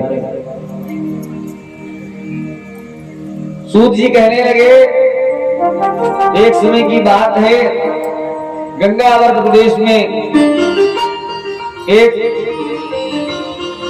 वैश्यावर्त नाम का ग्राम था। उस गांव का नाम ही था वैश्यावर्त। वहां के जितने भी प्राणी थे वह भी उसी प्रकार, सब नर लोग, काम, लोभ, मोह यही सताता रहता था। वहीं पर एक बिंदु नाम के ब्राह्मण कुल में उत्पन्न हुए। भगवान के पूजन भजन में कोई रुचि ना रही। समय आने पर माता पिता ने विवाह करवा दिया। विवाह हो गया। विवाह के पश्चात अनैतिक कर्मों में लगे रहे तो उन्हीं में संलग्न रहे। माता पिता को कभी कोई सुख ना दिया पुत्र का, कुछ समय बीत जाने के पश्चात अपने माता पिता को मार दिया और जो कुछ घर में धन रखा था वह धन चुरा कर ले गए और वैश्याओं को समर्पित करने लगे। होते समय कुछ बीता, कुछ समय बीतने के पश्चात अपनी पत्नी को छोड़कर उन वैश्याओं के साथ ही रहने लगे। इधर बिंदु की जो पत्नी थी उसका नाम था चंचुला। चंचुला को भगवान की कृपा से सौंदर्य भी प्राप्त था, धर्मपरायण भी थी, अर्थात धर्म में रुचि भी थी। लेकिन जब पुरुष ही ऐसा भागा प्राप्त हो जाए तो नारी क्या करे। अब ऐसा पुरुष प्राप्त हुआ जिसके कारण उसकी अवज्ञा हो गई। अवज्ञा हो गई तो नारी को लगा कि हमारे स्वामी में तो हमारी कोई रुचि है नहीं। तो जिस प्रकार भूखा व्यक्ति भोजन कहीं भी नहीं हारता, उसी प्रकार उसकी पत्नी भी संसर्ग के लिए किसी पुरुष का चयन करने लगी। एक दिन बिंदु नगर में घूमते घामते आ रहे थे। जैसे ही द्वार पर आए तो देखा हमारी पत्नी जो है किसी और पुरुष के साथ संसर्ग में लगी, तो देखकर क्रोधित हो गए। क्रोधित होकर द्वार पर जैसे ही उपस्थित हुए तो बिंदु चंचुला को मारने के लिए दौड़े, और जैसे ही दौड़े तो वह जो पुरुष था वह भाग निकला और चंचुला को बिंदु मारने लगे, पीटने लगे। तो जब आप ही कर्म से विहीन हो जाओ तो दूसरा व्यक्ति अगर कर्म विहीन हो जाए तो वह आपकी सुनने वाला नहीं। जैसे पहले लोग उच्च पद पर भ्रष्ट नहीं होते थे, नीचे के लोग ही भ्रष्ट होते थे। आज कलिकाल में उच्च पद पर जो आसीन है वह भ्रष्ट है, आप जान ही नहीं सकते। बोले बड़े महाराज हैं, आ रहे हैं, यह व्यवस्था वो व्यवस्था, नाना प्रकार की इतनी व्यवस्थाएं गिना देंगे कि आदमी व्यवस्थाओं में लगा रहेगा, तो महाराज को क्या जानो। ऐसे ही आज प्रचलन चला गुरु। पहले लोग गुरु जानकर करते थे, जैसा बड़े बुजुर्गों ने कहा। आज गुरु कैसे करते हैं, बोले जितनी बड़ी लाभी हो गुरु जी की उतने ज्यादा चेला बढ़त चले जाए। अब गुरु क्या करते इससे कोई मतलब नहीं, और बाद में क्या माथा पीटने को हो जाएगा कि अरे लो आसाराम जैसा गुरु बना लिया। अब बताओ क्या करें। भाई गुरु की पदवी बड़ी उच्च पदवी है, गुरु ऐसे ही नहीं बनाना चाहिए। और सबसे बड़ी बात, हम सनातन में उत्पन्न हुए। सनातन क्या है, धर्म का मूल, अर्थात हम धर्म की जड़ हैं। हमें व्यर्थ में कहीं घूमना, किसी अत्थे कहरे नत्थु खैरे को गुरु बना लेना, ये हमारा कर्म नहीं कहता। हमारा धर्म क्या कहता है कि हमारा गुरु वही बने जो कौन हो, बोले सन्यासी हो, अर्थात दंडधारी नारायण हो। जो दंडधारी नारायण हो वही हमारा गुरु बन सकता है। अब उस गुरु में भी क्या चयन करना चाहिए, वह गुरु भी ऐसा हो जो वेदों को जानता हो और वेदों की ही मानता हो। अगर वह वेदों को पालन नहीं करता, वेदों को नहीं जानता, तो उसको गुरु बना लेना भी बेकार है। अर्थात वह गुरु भी हमें भवनिधि से तार नहीं सकता। तो गुरु कैसा बनाओ, जो वेद को जानता हो और वेद की ही मानता हो। यह नहीं कि कुछ भी बता दे, कोई भी भाषण कर दे, जो वेद कहता हो उसी को माने। क्योंकि भगवान कौन है, अणोणियान महतो महियान, अर्थात जो छोटे छोटे अणुओं के भी अणु हैं और महान से भी महान, वह हमारे परब्रह्म परमात्मा है। उन परमेश्वर में जिसकी आसक्ति हो वही हमारा गुरु बन सकता है। लेकिन कलिकाल का समय, इतना समय किसी के पास नहीं होता। जैसे कि अभी कोई श्लोक या कोई बात हम कह दें यहाँ से तो क्या होगा, कथा श्रवण कर चले जाओगे, लेकिन घर पर जाकर ये भावना उत्पन्न नहीं होगी कि लाओ भाई पुराण उठाकर देख लें, व्यास जी सही कह रहे थे कि ऐसे ही बोल दिया। तो उसके कारण क्या होता है कि जो कुछ मंचासीन होकर बोल दिया जाए हम उसका पालन करने लग जाते हैं, और इसी में कभी कभी असत कर्मों की तरफ भी हम बढ़ जाते हैं। क्योंकि कलिकाल का प्रभाव सभी के ऊपर है, किसी एक के ऊपर नहीं। उसी प्रकार बिंदु ब्राह्मण जब आया और उसने अपनी पत्नी को संसर्ग में देखा तो कहने लगा कि हे दुष्ट, तुम ये क्या कर रही? तुमने मेरे कुल का नाश करा दिया, मेरा गौरव जो था उसको नष्ट कर दिया। अर्थात आज अपनी मान मर्यादा याद आने लगी उन्हें। अभी तक जब स्वयं वैश्या का संसर्ग करते थे तब नहीं पता था कि हम ब्राह्मण कुल में उत्पन्न हुए, इतने उच्च कुल में हैं। तब तक कुछ नहीं ध्यान रहा क्योंकि स्वयं कर रहे थे। जब घर का व्यक्ति ही करने लगा तो अपने कुल की भी मर्यादा ध्यान आ गई और वर्ण की भी मर्यादा ध्यान आने लगी। चंचुला कहने लगी, स्वामी जब आप मुझ जैसी धर्मपरायण पत्नी को त्याग कर उन वैश्याओं में रत हो सकते हैं तो मैं क्या करूं? मैं तो नारी हूं। जब आप ही मेरा त्याग कर देंगे तो मैं भी काम दुख से पीड़ित थी, तो मैंने भी किसी जाल पुरुष का संसर्ग किया, तो इसमें मेरा कोई दोष नहीं है। तो यही धर्म ग्रंथ कहते भी हैं कि नारी पतिता तभी कहलाएगी जब पुरुष उसका पतित होगा। जैसे कोई व्यक्ति कह दे, तुलसीदास जी ने लिखा जरूर, सबनार लोलुप कामी ससुराल प्यारी लगी जबते। तो ऐसा क्या है? किया तो पुरुष ने ही ना। ससुराल प्यार किसको लगी? नारी को थोड़ी ना लगने लगी, लगी तो पुरुष को ही। जैसे तुलसीदास जी तूफान में भागते चले गए तो पत्नी ने क्या कहा? धर्मपरायण पत्नी थी तो उसने कहा कि ऐसी प्रीत अगर भगवान में हो जाती तो तुम्हारा कल्याण हो जाता। लेकिन प्रीत किसमें हो गई? बोले इस देह में प्रीत हो गई। और भगवान तुलसीदास जी को यह बात लग गई और तत्काल निकल गए, वहीं से द्वार से ही वापस लौट गए। तो उसी प्रकार नारी किसी प्रकार से साधना में बाधित नहीं है। शिव और शिवा का जो मिलन है उससे ही सृष्टि का प्रजनन आरंभ हुआ। उसी प्रकार जो पुरुष और नारी है यह प्रकृति और सृष्टि का नियम है, तो इसमें कोई बाधा नहीं होती।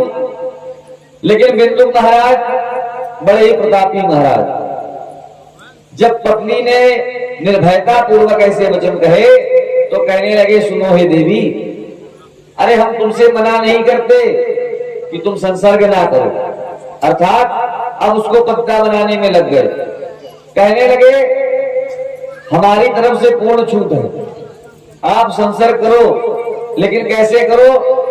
बोले जब संसर्ग करो तो कुछ धन भी ले लो, और जब तुम उस धन को दोगी तो क्या होगा? हम उन वैश्याओं के पास जाएंगे तो उन्हें धन प्रदान कर देंगे। अर्थात आप संसर्ग जो कर रही हैं वह बिना दाम के ना करो। अपनी पत्नी को ही वैश्या बना दिया। क्यों? क्योंकि जैसा खाओगे अन्न वैसा होगा मन। जब वैश्याओं के यहाँ रहते थे तो वैश्याओं की बुद्धि हो जाएगी।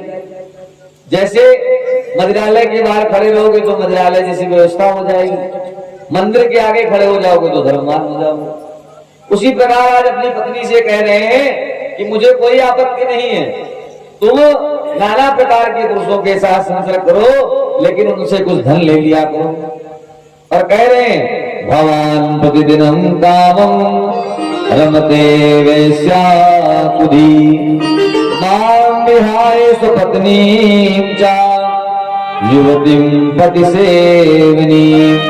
अर्थात भगवान तुम नित्य प्रति पुरुषों के साथ, नए नए पुरुषों के साथ संसर्ग करो, मुझे किसी प्रकार की कोई आपत्ति नहीं, लेकिन क्या करो? कुछ धन ले लो, वह मुझे प्रदान कर दिया करो, मैं वह धन लेगा कर उन वैश्याओं को दे दूंगा और वह वैश्या मुझ पर प्रसन्न हो जाएंगे। ऐसा आश्वासन देकर वह पुनः वैश्याओं के यहाँ चले गए। होते करते कुछ समय बीता। एक समय जब चंचुला वृद्धावस्था की ओर आई तो अपने परिवार के साथ धर्मनगरी प्रयागराज में गई। परिवार के साथ प्रयागराज में गई। वहां पर माघ का मेला था, तो मेला देखने की कामना से वहां सभी लोग गए। उस मेले में ही क्या हुआ कि एक महाराज जी शिव पुराण की कथा सुना करा रहे थे। चंचुला ने देखा कि पंडित जी कथा सुना रहे हैं, तो सोचा लाओ थोड़ी देर कथा श्रवण कर लें, क्योंकि अभी तक तो कोई ऐसा सत्कर्म किया नहीं जिससे कभी कल्याण होगा। हो सकता है इसी से हमारा कल्याण हो जाए। वह उस कथा में जाकर बैठ गई और वहां प्रसंग चल रहा था कि जो नारी पर पुरुष के साथ संसर्ग करती है, तो जब वह यमलोक जाती है अर्थात नरक लोक जाती है, तो वहां यमदूत क्या करते हैं, बोले लौह की जो परिग होती है वह उनके स्वान मंदिर में प्रवेश करा दिया जाता है और उससे उसको बहुत पीड़ा होती है। तब लोगों को अपने कर्मों का ध्यान आता है कि हाय मैंने ऐसे कर्म क्यों किए। चंचुला के कानों में जैसे ही ऐसी आचार्य जी की बात पड़ी तो चंचुला भयभीत हो गई। क्यों? ऐसा कभी कभी होता है, किसी कथा में आप जाओ, कोई टॉपिक चल रहा तो हो सकता लगता है कभी कभी हमारे ऊपर बोला जा रहा है। क्यों? क्योंकि हमने वह कर्म किया होता है। तो उसी प्रकार चंचुला ने वह कर्म कर रखा था। तो चंचुला सोचने लगी, हाय मेरी मति मारी गई थी जो मैंने अपनी स्वामी की बात मानी और इतना बड़ा अपराध कर डाला। अब मैं यमलोक जब जाऊंगी तो यमराज की ताड़ना कैसे सहन करूंगी। मन में विचार आने लगा कि ऐसे ऐसे दंड मुझे मिलेंगे।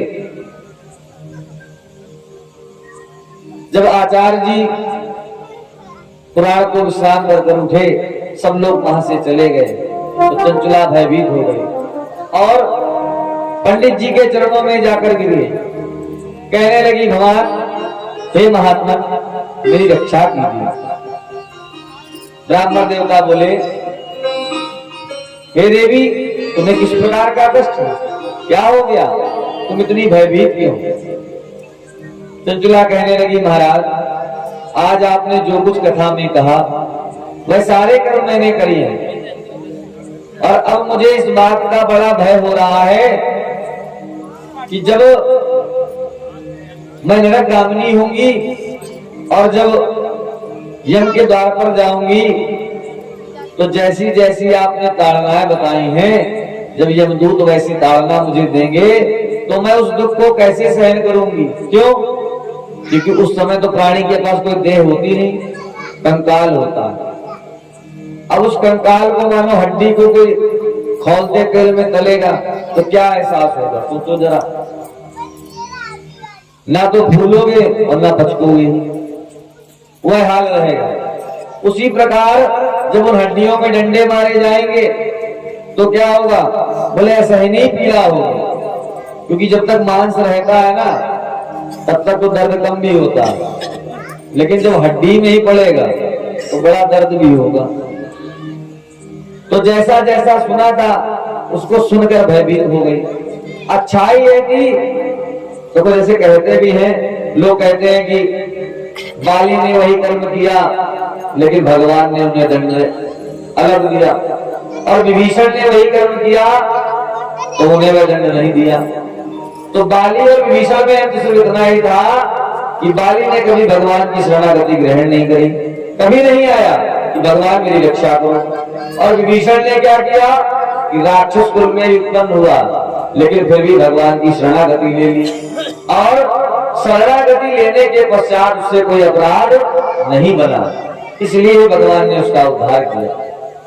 और विभीषण अभी भी अपनी लंका में राज्य कर रहे हैं। क्यों? क्योंकि एक कल्प के लिए भगवान ने वरदान दिया था कि एक कल्प जो है तुम जाकर अपनी लंका में राज्य करना। तो अभी एक कल्प तो पूरा नहीं हुआ, जब कलयुग बीत जाएगा तब एक कल्प पूरा होगा। तो इसलिए विभीषण अभी भी पाताल लोक में जो लंका है उसमें विद्यमान है, अपना राज्य संभाले, सिंहासन पर तो बैठ रहे। उसी प्रकार चंचुला कहने लगी, महाराज कोई ऐसा उपाय बताओ जिससे मेरा भी कल्याण हो जाए। ब्राह्मण देवता कहने लगे कि चंचुला धन है तुम्हारा भाग्य जो तुम्हें ऐसा पुण्य प्राप्त हो गया। कैसा कि भगवान की कृपा से तुम माघ मेले में आ गई और भगवान की कथा में तुम्हारी लौ लग गई। और अब ऐसा करो, तुम चिंता मत करो, अब मैं तुम्हें शिव पुराण की कथा श्रवण कराऊंगा। और यह कथा इतनी उत्तम है कि जो महापातकी भी होते हैं, अधम भी होते हैं, उनका भी कल्याण इस कथा से हो जाता है। लेकिन करना क्या है? केवल इस कथा में आना है। और जीवन का सबसे बड़ा संदेश भी यही है कि जब कथा में आ जाओगे, कथा को सुन लोगे, तो हमारा कल्याण निश्चित ही हो जाएगा। और ऐसा ही कहा भी जाता है कि जीवन का निष्कर्ष ही है प्रभु प्रेम में लग जाना। आ ही गए हो तो बैठो प्यारे, कथा श्रवण करके जाना। और आ गए हो तो बैठ जाओ, ये ना सोचो कि भाई महाराज जी ने व्यवस्था क्या करी, बोली मैट पड़ी है, मैट धो गई। तो जहां स्थान मिल जाए वहां पर बैठ जाओ और कथा सुनने लग जाओ, क्योंकि इस कथा से ही हमारा कल्याण होना है। तो भगवान का भजन करते रहोगे और कल्याण को प्राप्त हो जाओगे। जीवन का सुख से ही है प्रभु प्रेम में लग जाना। आ ही गए हो तो बैठो प्यारे, शिव कथा सुन कर जाना। आ ही गए हो तो बैठो प्यारे, शिव कथा सुन कर जाना। आ ही गए हो तो बैठो प्यारे, शिव कथा सुन कर जाना। आ ही गए हो तो बैठो प्यारे, शिव कथा सुन कर जाना।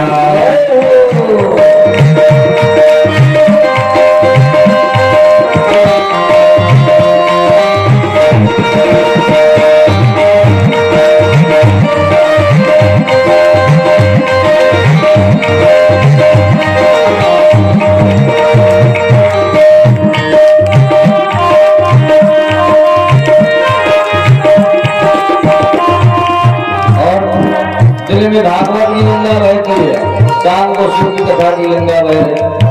करना क्या है?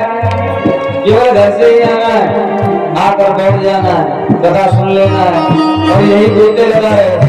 कहीं बाग मेले में जाने का अवसर मिले न मिले, जब यही सारे तीर्थ आ गए, सारे तीर्थों के लिए कहाँ कहाँ जाना पड़ता। और जब तीर्थ चलकर आए हैं तो अपने घर से निकल कर अगर इस कथा में ना आओ तो व्यर्थ हो जाएगा जीवन। क्यों? ऐसा अवसर मिले न मिले इसकी कोई गारंटी नहीं है, क्योंकि कल किसी ने देखा नहीं। तो जब अवसर मिल गया है तो उसका लाभ उठा लो। शिव कथा की पावन गंगा कल कल बहती जाए, जल कर बहती जाए, जल कर बहती जाए। भक्ति भाव की शीतल लहरें अलका तक लहराए, भक्ति भाव की शीतल लहरें अलका तक लहराए। यहाँ बैठे बैठे इंद्रासन शुद्ध हो जाएगा। गोता लगाने की आवश्यकता क्या है? गंगा जी में जाओगे, कपड़े उतारोगे, तब बैठोगे, गोता लगाओगे, तब नहीं, उसमें भी अंतःकरण शुद्ध हुआ ना हुआ। क्यों? क्योंकि जितना देखोगे नजरों से सब अपवित्रता ही देखोगे, क्योंकि ऐसे नेत्र बनाए ही नहीं कि भगवान के दर्शन करो। नहीं तो धर्म तो क्या कहता है? हाथ दिए दे दान करो, को पैर दिए तीर्थ पर जाना, नेत्र दिए हर दर्शन को, वाणी क्या? हरि का गुणगान गाना। लेकिन करते क्या है? सब उल्टा ही करते हैं, हाथों पैरों से लड़ाई करते हैं। नेत्रों से क्या? बोले सब दुर्दर्शन को ही देखते हैं, कुछ अच्छा नहीं देखते। कभी कभार ऐसा होता है कि यहाँ भगवान के भी दर्शन उसी में हो जाए। आजकल क्या होता है? बोले जागरण है, 9 दिन देवी जी को मनाते हैं। जिस दिन देवी जी जाते हैं बिल्कुल बढ़िया ढंग से पी पा के जाते हैं, बिल्कुल आनंदमय होकर कि हाँ भाई देवी जी का विसर्जन हो रहा है।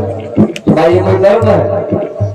माता को विदा करने जा रहे हो और सेवन इतना तगड़ा हो गया तो कहीं से कोई सत्कर्म नहीं, जो 9 दिन तुमने कमाया था वह भी लास्ट दिन जो है गंवा दिया। क्यों? क्योंकि अंतःकरण शुद्ध नहीं रहा। तो यहाँ आ जाओगे तो अंतःकरण शुद्ध हो जाएगा, कहीं जाना नहीं पड़ेगा, तो बस आना ही तो है, तो आते रहो। आ ही गए हो तो बैठो प्यारे, शिव कथा सुनकर जाना। आ ही गए हो तो बैठो प्यारे, शिव कथा सुनकर जाना। आ ही गए हो तो बैठो प्यारे, शिव कथा सुनकर जाना।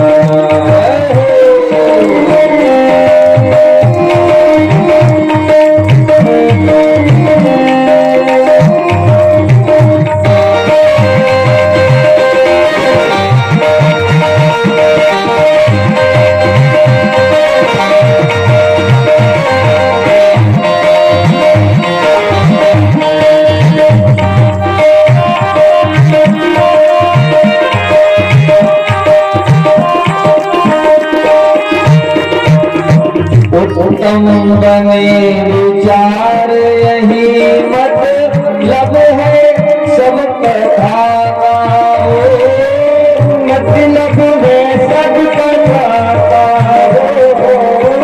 मतलब है सब कथा का।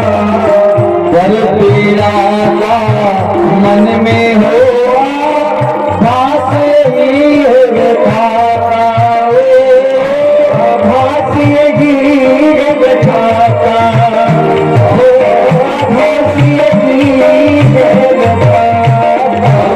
कैसे बनेगा विचार?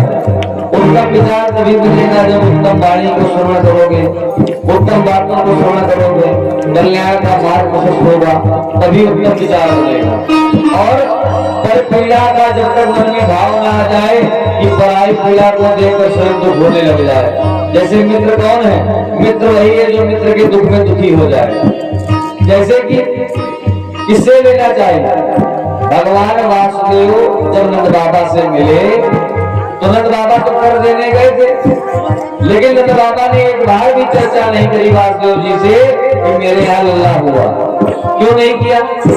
मन में विचार करने लगे कि हाय ये कंस कैसा दुष्ट पापी है, इसने 8 संतानों को मृत्यु दंड दे दिया। न जाने मेरे मित्र किस पीड़ा को सहन कर रहे हैं। अगर मैंने अपना लोग इनके सामने व्यक्त कर दिया, अर्थात मैंने अगर ये दर्शा दिया कि हाँ मेरे यहाँ लल्ला हुआ है, मैं इतना प्रसन्न हूँ, तो क्या होगा? हो सकता है मेरे मित्र को लगे कि लोग मेरे यहाँ तो दुख हो रहा है, ये अपने सुखों का गुलजार करके नहीं करेंगे। तो नंद बाबा ने नहीं कहा, लेकिन वासुदेव जी का भाव देखिए। वासुदेव बाबा कहते हैं, अरे नंद बाबा लल्ला भया और तुमको बताया भी नहीं, क्यों? क्या मेरे को मित्र नहीं मानते हो? नंद बाबा ने कहा नहीं नहीं भैया, ऐसी कोई बात नहीं, केवल मुझे यही लगा कि आपके 8 पुत्रों को मृत्युदंड दे दिया कंस ने, तो मुझे लगा कि मैं अपने सुखों का गुणगान आपके सामने न करूं। क्योंकि मित्र कौन है? मित्र वही है जो मित्र के सुख में सुखी हो जाए और दुख में दुखी हो जाए। आ ही गए हो तो बैठो जाए, कथा श्रवण करके जाना। आ ही गए हो तो बैठो जाए, कथा श्रवण करके जाना। तुलसीदास भागीरथ बन के जप तप किए अभंगा, तुलसीदास भागीरथ बन के जप तप किए अभंगा। तुलसीदास जी भागीरथ जी ने देखो पुरखे जो है उनके तपस्या करते रह गए, लेकिन जब भागीरथ जी का नंबर आया तब जाकर गंगा जी का अवतरण हुआ। और वाल्मीकि जी ने तो ब्रह्मवर्ण का रचना करी। अच्छा, वाल्मीकि जी में भी बड़ा भेदन है। लोग क्या सोचते हैं कि वाल्मीकि जी कौन थे? जो शूद्र वर्ण में उत्पन्न हुए, तो ऐसा नहीं। वाल्मीकि जी जो थे वह प्रचेता के 10वें पुत्र थे, अर्थात ब्रह्मा जी के जो मानस पुत्र हैं प्रचेता, उनके 10वें पुत्र थे कौन? वाल्मीकि जी। और जो ये अंगुलीमाल डाकू थे, ये किसी कल्प में रहे होंगे, उनकी कथा हमको सुना कराई गई। क्योंकि भगवान राम का जब दरबार लगा, जब माता सीता को लेकर वाल्मीकि जी पहुंचे और कहने लगे ये लव कुश कौन है, ये आपके पुत्र हैं, और अगर आपको न लगता हो तो ये पुत्री मेरी सीता, ये इसका प्रमाण है, और ये आज भी उतनी पवित्र है जितनी मेरी तपस्या पवित्र है। क्योंकि भगवान मुझे अज्ञानता में भी ज्ञात नहीं है कि मैंने कोई असत कर्म किया, अर्थात मैंने स्वप्न में भी कोई ऐसा असत कर्म नहीं किया जिसका मुझे दोष लगा। तो भाई कैसे मान लें कि मैं अंगुलीमाल डाकू हो सकते हैं? अंगुलीमाल ने तो कितने असत कर्म किए होंगे। लेकिन क्या हुआ कि यही हमें सिलेबस में पढ़ाया गया। क्या पढ़ाया गया? बोले पृथ्वीराज चौहान कौन थे, उनको विलेन बना दिया गया, और मोहम्मद गौरी को राजा बना दिया गया, धैर्यवान दयावान। तो ये जो हमारे ग्रंथों के साथ छेड़छाड़ हुई, उसके कारण ही हमें क्या हुआ कि अपने ग्रंथों के बारे में हमें ज्ञान नहीं रहा। तो तुलसीदास जी, भागीरथ जी, इन्होंने जब तक किए भंगा, लेकिन हमें जब तक भी नहीं करना। हमें क्या करना है? केवल भगवान का नाम ही सुनना, इसी से कल्याण हो जाएगा। तुलसीदास भागीरथ जब तक किए भंगा, तुलसीदास भागीरथ जब तक किए अब जा करके मानस निकली भक्त पावनी गंगा, तब जा करके मानस निकली भक्त पावनी गंगा, भक्त पावनी गंगा। शिव कथा के सागर में ही होना है सब गंगा, होना है गंगा,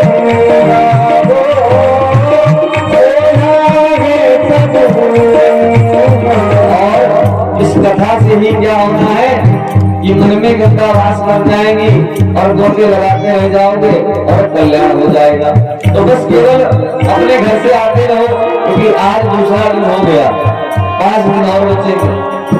तो जितना भी है 5 दिन में अपना कल्याण कर लो, फिर तो क्या है, हम लोग तो आते जाते रहेंगे। आज यहाँ पर कहीं और अवसर मिलता रहेगा, चलते फिरते रहेंगे, लेकिन आपका कल्याण हो जाएगा।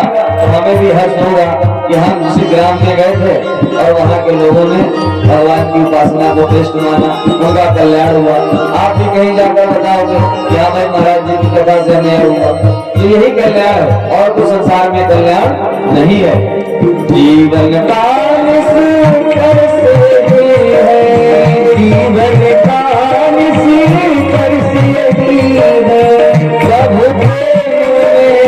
लग जाना, आज गए बैठ जाए, बड़ा श्रवण कर जाना, आज गए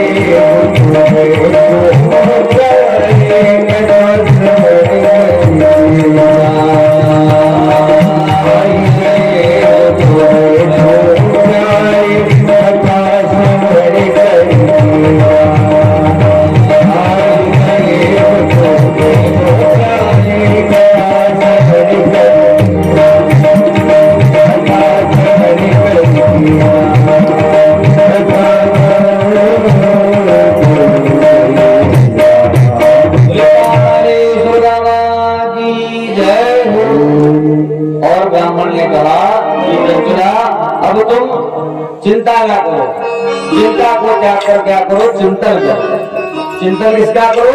भगवान महेश्वर का, क्योंकि वही तुम्हारा कल्याण करेंगे। और अब मैं तुम्हें भगवान का जो उत्तम पुराण शिव पुराण है उसे श्रवण कराऊंगा। चंचला भी भगवान ब्राह्मण जी की सेवा में नित्य लीन हो गई, नित्य उनकी सेवा करती, उनकी भोजन प्रसादी बनाती और नित्य उनकी सेवा में रमण किया करती और भगवान की कथा श्रवण किया करती। होते करते कुछ समय बीता, एक दिन भगवान की कृपा से गोविंदाय नमो नमः हो गया। जैसे ही गोविंदाय नमो नमः हुआ तो भगवान शिव के पार्षद आ गए और लेकर शिवलोक चले गए चंचुला को। चंचुला जैसे ही शिवलोक पहुंची तो वहां पर माता पार्वती को देखा। गौरवर्ण में भगवान शिव शोभित, वाम भाग में माता गौरा विराजमान, देखकर बड़ी प्रसन्न हो गई। चरणों में गिर गई, प्रणाम करने लगी, हे प्रभु मेरा जीवन धन्य हो गया जो आपकी सेवा में हुई। और ब्राह्मण की मुझ पर बड़ी कृपा हुई जिन्होंने मुझे उस गति से लाकर इस सदगति में डाल दिया। और कैसे?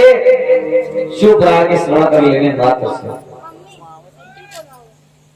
माता गौरा ने कहा, है चंचुला, मैं बड़े ही दिन से अकेली थी इस कैलाश पर, अर्थात मेरी कोई सखी नहीं थी, कोई सहेली नहीं थी। अब तुम कौन बन जाओ? मेरी सखी बन जाओ। अर्थात प्रभु में इतनी करुणा है कि जिसने इतने पतित कार्य किए लेकिन भगवान की कथा केवल सुन ली, उनके नाम का गुणानुवाद कर लिया, तो आज माता पार्वती कह रही, चंचुला तुम मेरी सखी बन जाओ। चंचुला के नेत्रों से अश्रु बहने लगे और कहने लगे, देवी मुझ जैसी पापनी को आपने सदगति दे दी थी, ये क्या कम था जो आपने सखी बना लिया, मेरा तो कल्याण हो गया। और कहने लगी कि वह प्राणी अधम ही माना जाना चाहिए जो ब्रह्म को हटाकर संसार से प्रेम करने लग जाता। क्योंकि अगर ब्रह्म से प्रेम हो गया होता तो आज ऐसे भक्त कर्म न किए होते। लेकिन ब्रह्म की कृपा क्या थी कि ब्राह्मण मिल गए, उन्होंने भगवान की कथा श्रवण कराई और सदगति मिल गई। होते करते कुछ समय बीता, माता की सेवा में रत रहने लगी, माता के साथ संग करने लगी। एक दिन की बात, चंचुला बैठकर मन में सोचने लगी, विचार करने लगी कि मुझे तो ऐसी गति प्राप्त हो गई। क्यों?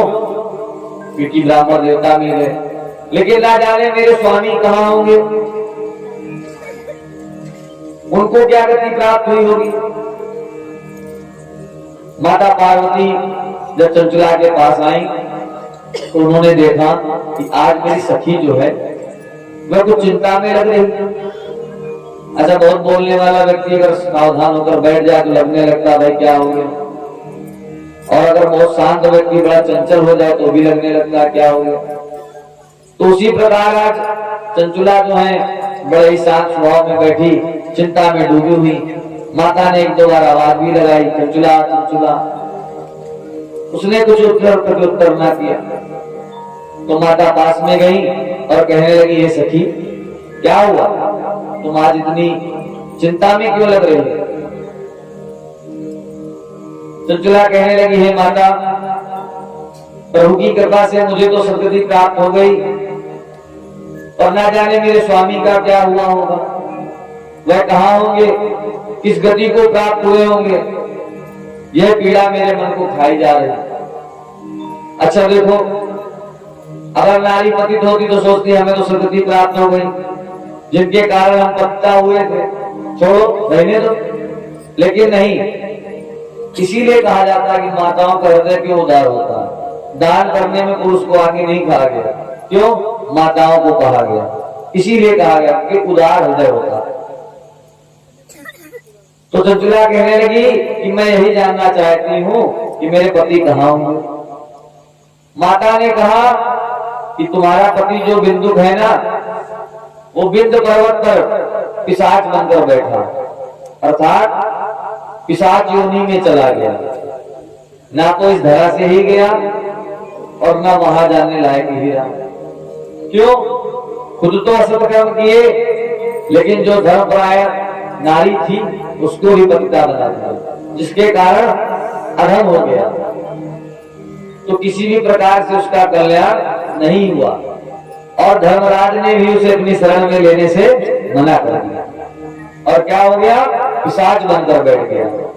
और वह पिशाच क्या करता कि नित्य प्रति अपने ही शरीर को खाता और उसी से अपना जीवन पार करता। ऐसा एक राजा की भी कहानी थी। एक राजा थे पृथु, अपने जीवन काल में सब कुछ किया, बड़े धर्मानुरागी थे, लेकिन कभी अन्न का दान नहीं किया। होते करते समय बीता, वैकुंठ पधारे, सब कुछ तो सारे सुख प्राप्त हुए, लेकिन भोजन न प्राप्त हुए। एक दिन ब्रह्मा जी के पास गए और कहने लगे, महाराज काहे का वैकुंठ दे दिया? कहने को तो बढ़िया सा एक फ्लैट दे दिया कि जाओ भाई 215 नंबर है, आनंद लो, टीवी लगी, सब कुछ है, लेकिन खाने को कुछ नहीं है। इस मनोरंजन से ही क्या हो जाएगा? ब्रह्मा जी कहने लगे, भाई ये हमारी कोई विधा नहीं है, इसके लिए संपर्क करो किनसे? बोले जो वैकुंठाधिपति भगवान नारायण। कहने लगे, जाओ भाई उन्हीं से कहो, इतनी सर्विस धीमी का है कि भोजन नहीं आ रहा। दौड़े दौड़े गए, भगवान से कहने लगे कि प्रभु सारे कर्म अच्छे किए, खूब भजन किया आपका, लेकिन फिर भी वैकुंठ में आने के पश्चात एक भोजन नहीं नसीब होता, अन्न का दाना नहीं प्राप्त होता। ब्रह्मा जी नित्य ही कह देते हैं, जाओ अपने ही मांस को खाओ जाकर। अरे भगवान, ऐसे पवित्र कर्म से करना तो अच्छा है कि ये वैकुंठ भी छिन जाए। ये वैकुंठ की भी आशा नहीं है हमें। भगवान ने कहा, भैया देखो, सृष्टि का कर्म किनका? सृजन करता ब्रह्मा जी। अब तुम जीव किनके? ब्रह्म के। तो जाकर समस्या भी वही हल करेंगे, उसको भी हल करने वाले हम हैं। वापस आ गए, कहने लगे कि भाई वहां से गए तो यहाँ फिर भेज दिए गए, अब जो कुछ हो हल आप ही बताओ।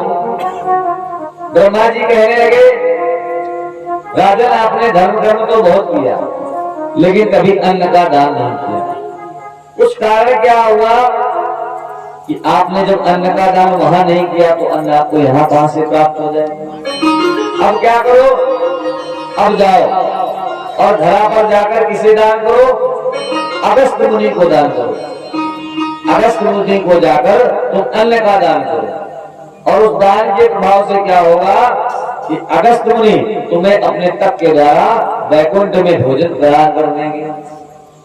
राजा तत्काल धरा पर आए, अगस्त मुनि के चरणों में गिर पड़े और कहने लगे, महाराज हमारा उद्धार कर दो। अगस्त मुनि ने पूछा, आप कौन?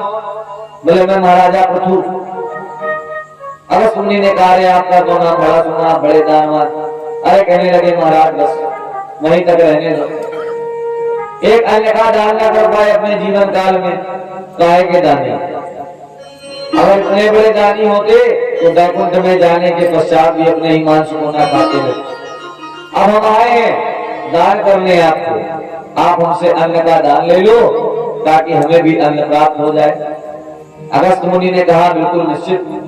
तत्काल उन्होंने संकल्प लिया राजन से और अन्न का दान लिया। एक गण के दान से क्या हुआ कि जब तक वैकुंठ में रहे तब तक 56 प्रकार के भोजन प्राप्त होते हैं। तो यह दान का महत्व।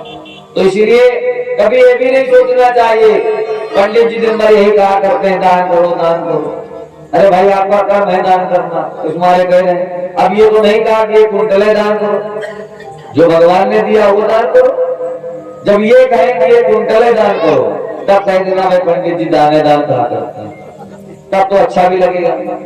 हमारा कर्म सिर्फ इतना है, आपको कल्याण के मार्ग में प्रशस्त करना।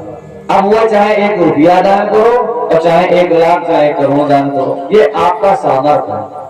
क्योंकि हम ये नहीं कहेंगे घर की रजिस्ट्री लेकर हमें दे जाओ, क्यों? उसका हम भी क्या करेंगे? कहाँ ढोढ़े घूमेंगे? तो इसलिए दान करना है वह आपको अपनी स्वेच्छा से ही करना है। और जीवन में कहीं भी कोई धर्म काम हो वहां पर दान करो, क्योंकि यहाँ से जाने के बाद कोई ऐसा कर्म ना रह जाए। जैसे प्राणी सोचता है ना, इस रस का भी स्वाद लो, उस रस का भी स्वाद लो, और जब कोई कहे भैया ऐसा कर्म क्यों करो, तो क्या कहेगा?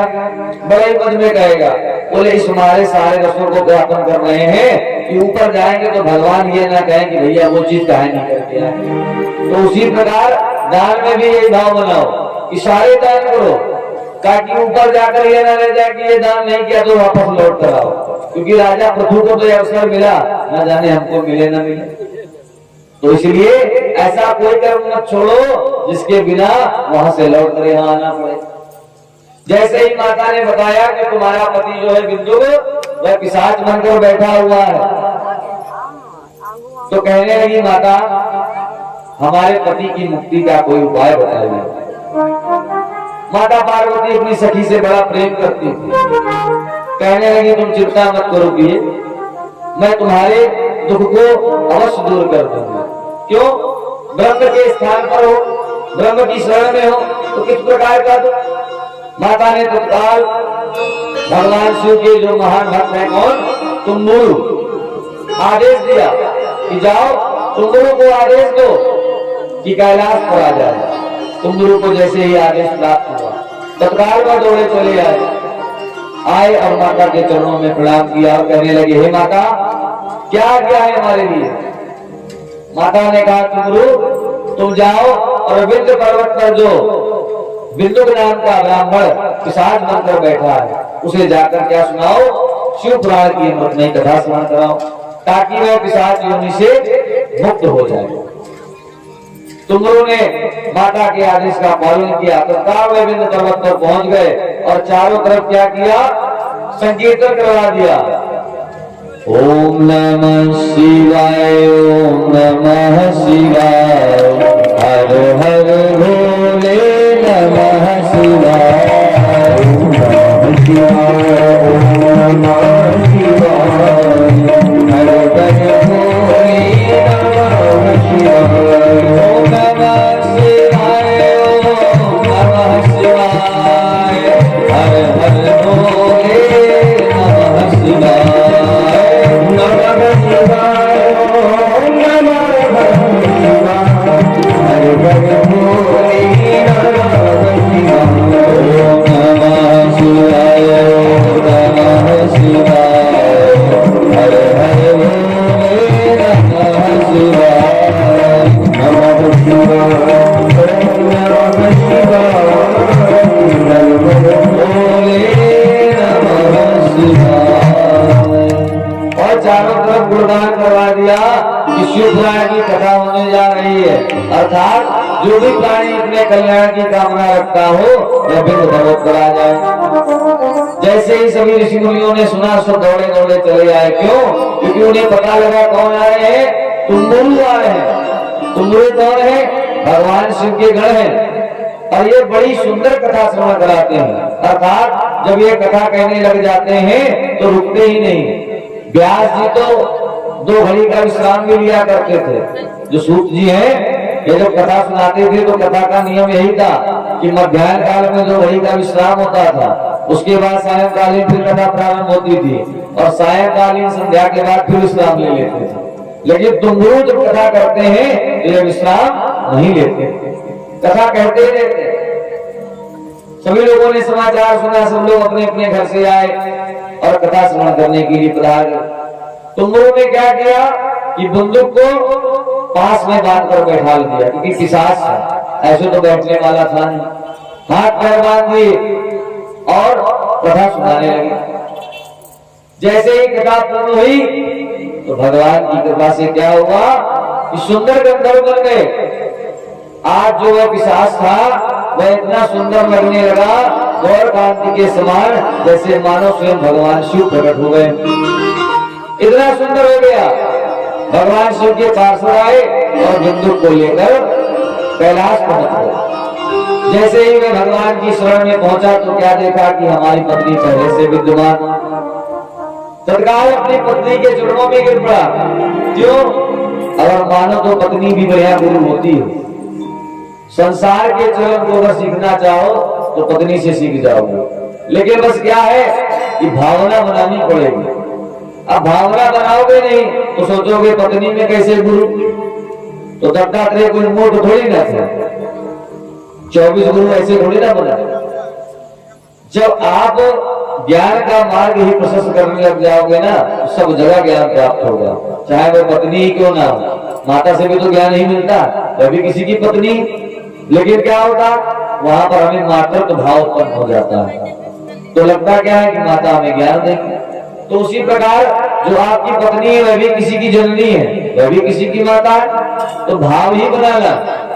और भाव बना के कहने लगे, आज तक लोग क्या सोचते थे कि पुत्र ही हमारा उद्धार करेगा, लेकिन आज तुम्हारे द्वारा मेरा उद्धार हो गया, मैं धन्य हो गया।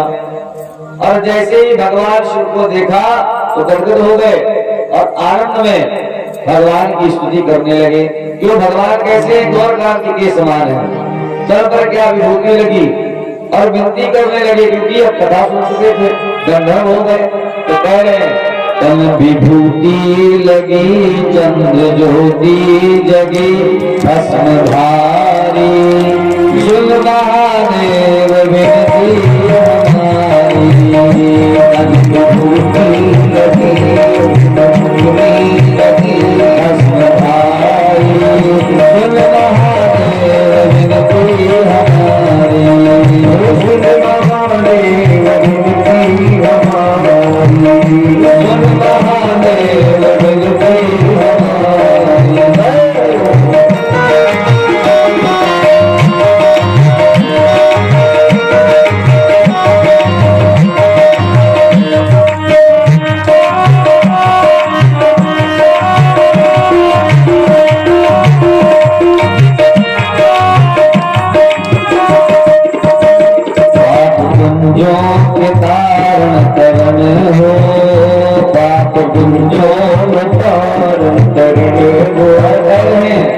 जैसे भक्तों का उद्धार कर दिया प्रभु आपने, तो आप कौन है कि चाहे जितने पाप क्यों न किए हो, अगर भगवान की शरण एक बार आ गए तो कल्याण निश्चित ही हो जाता।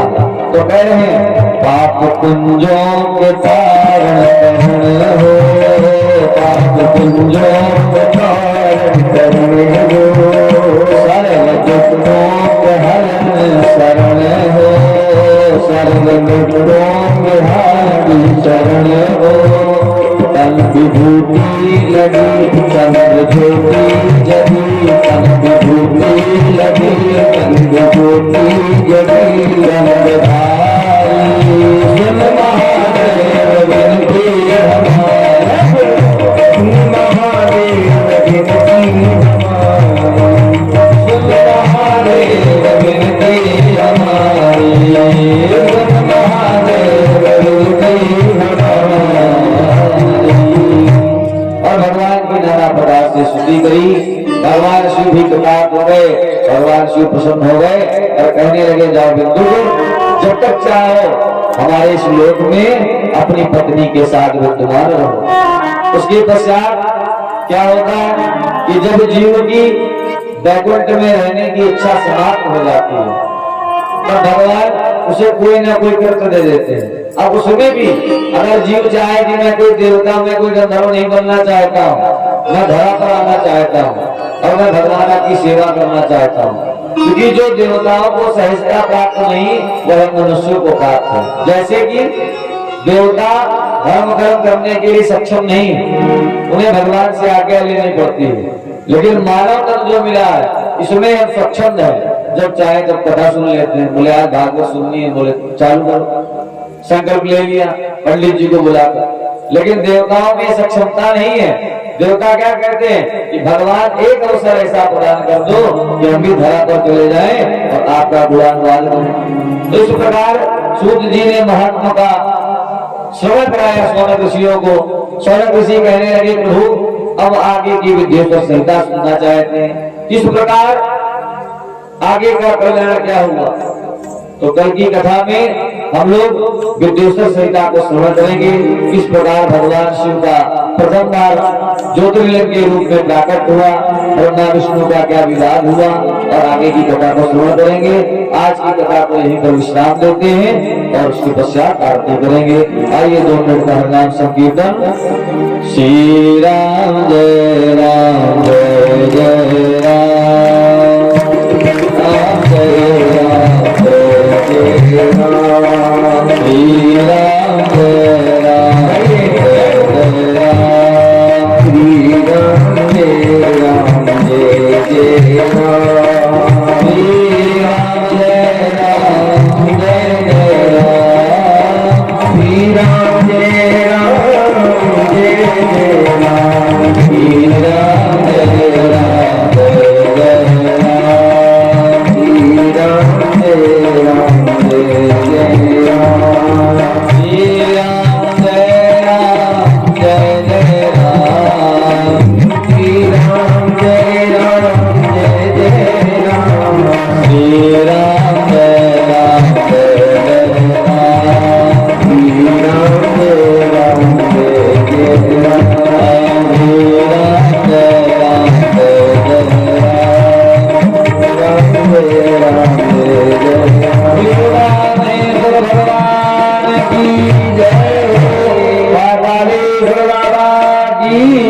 सभी लोग खड़े होकर भगवान की दिव्यारती करें। ओम भगवान जोदाय सोदाय शिवाय शिवाय जय शिव ओंकार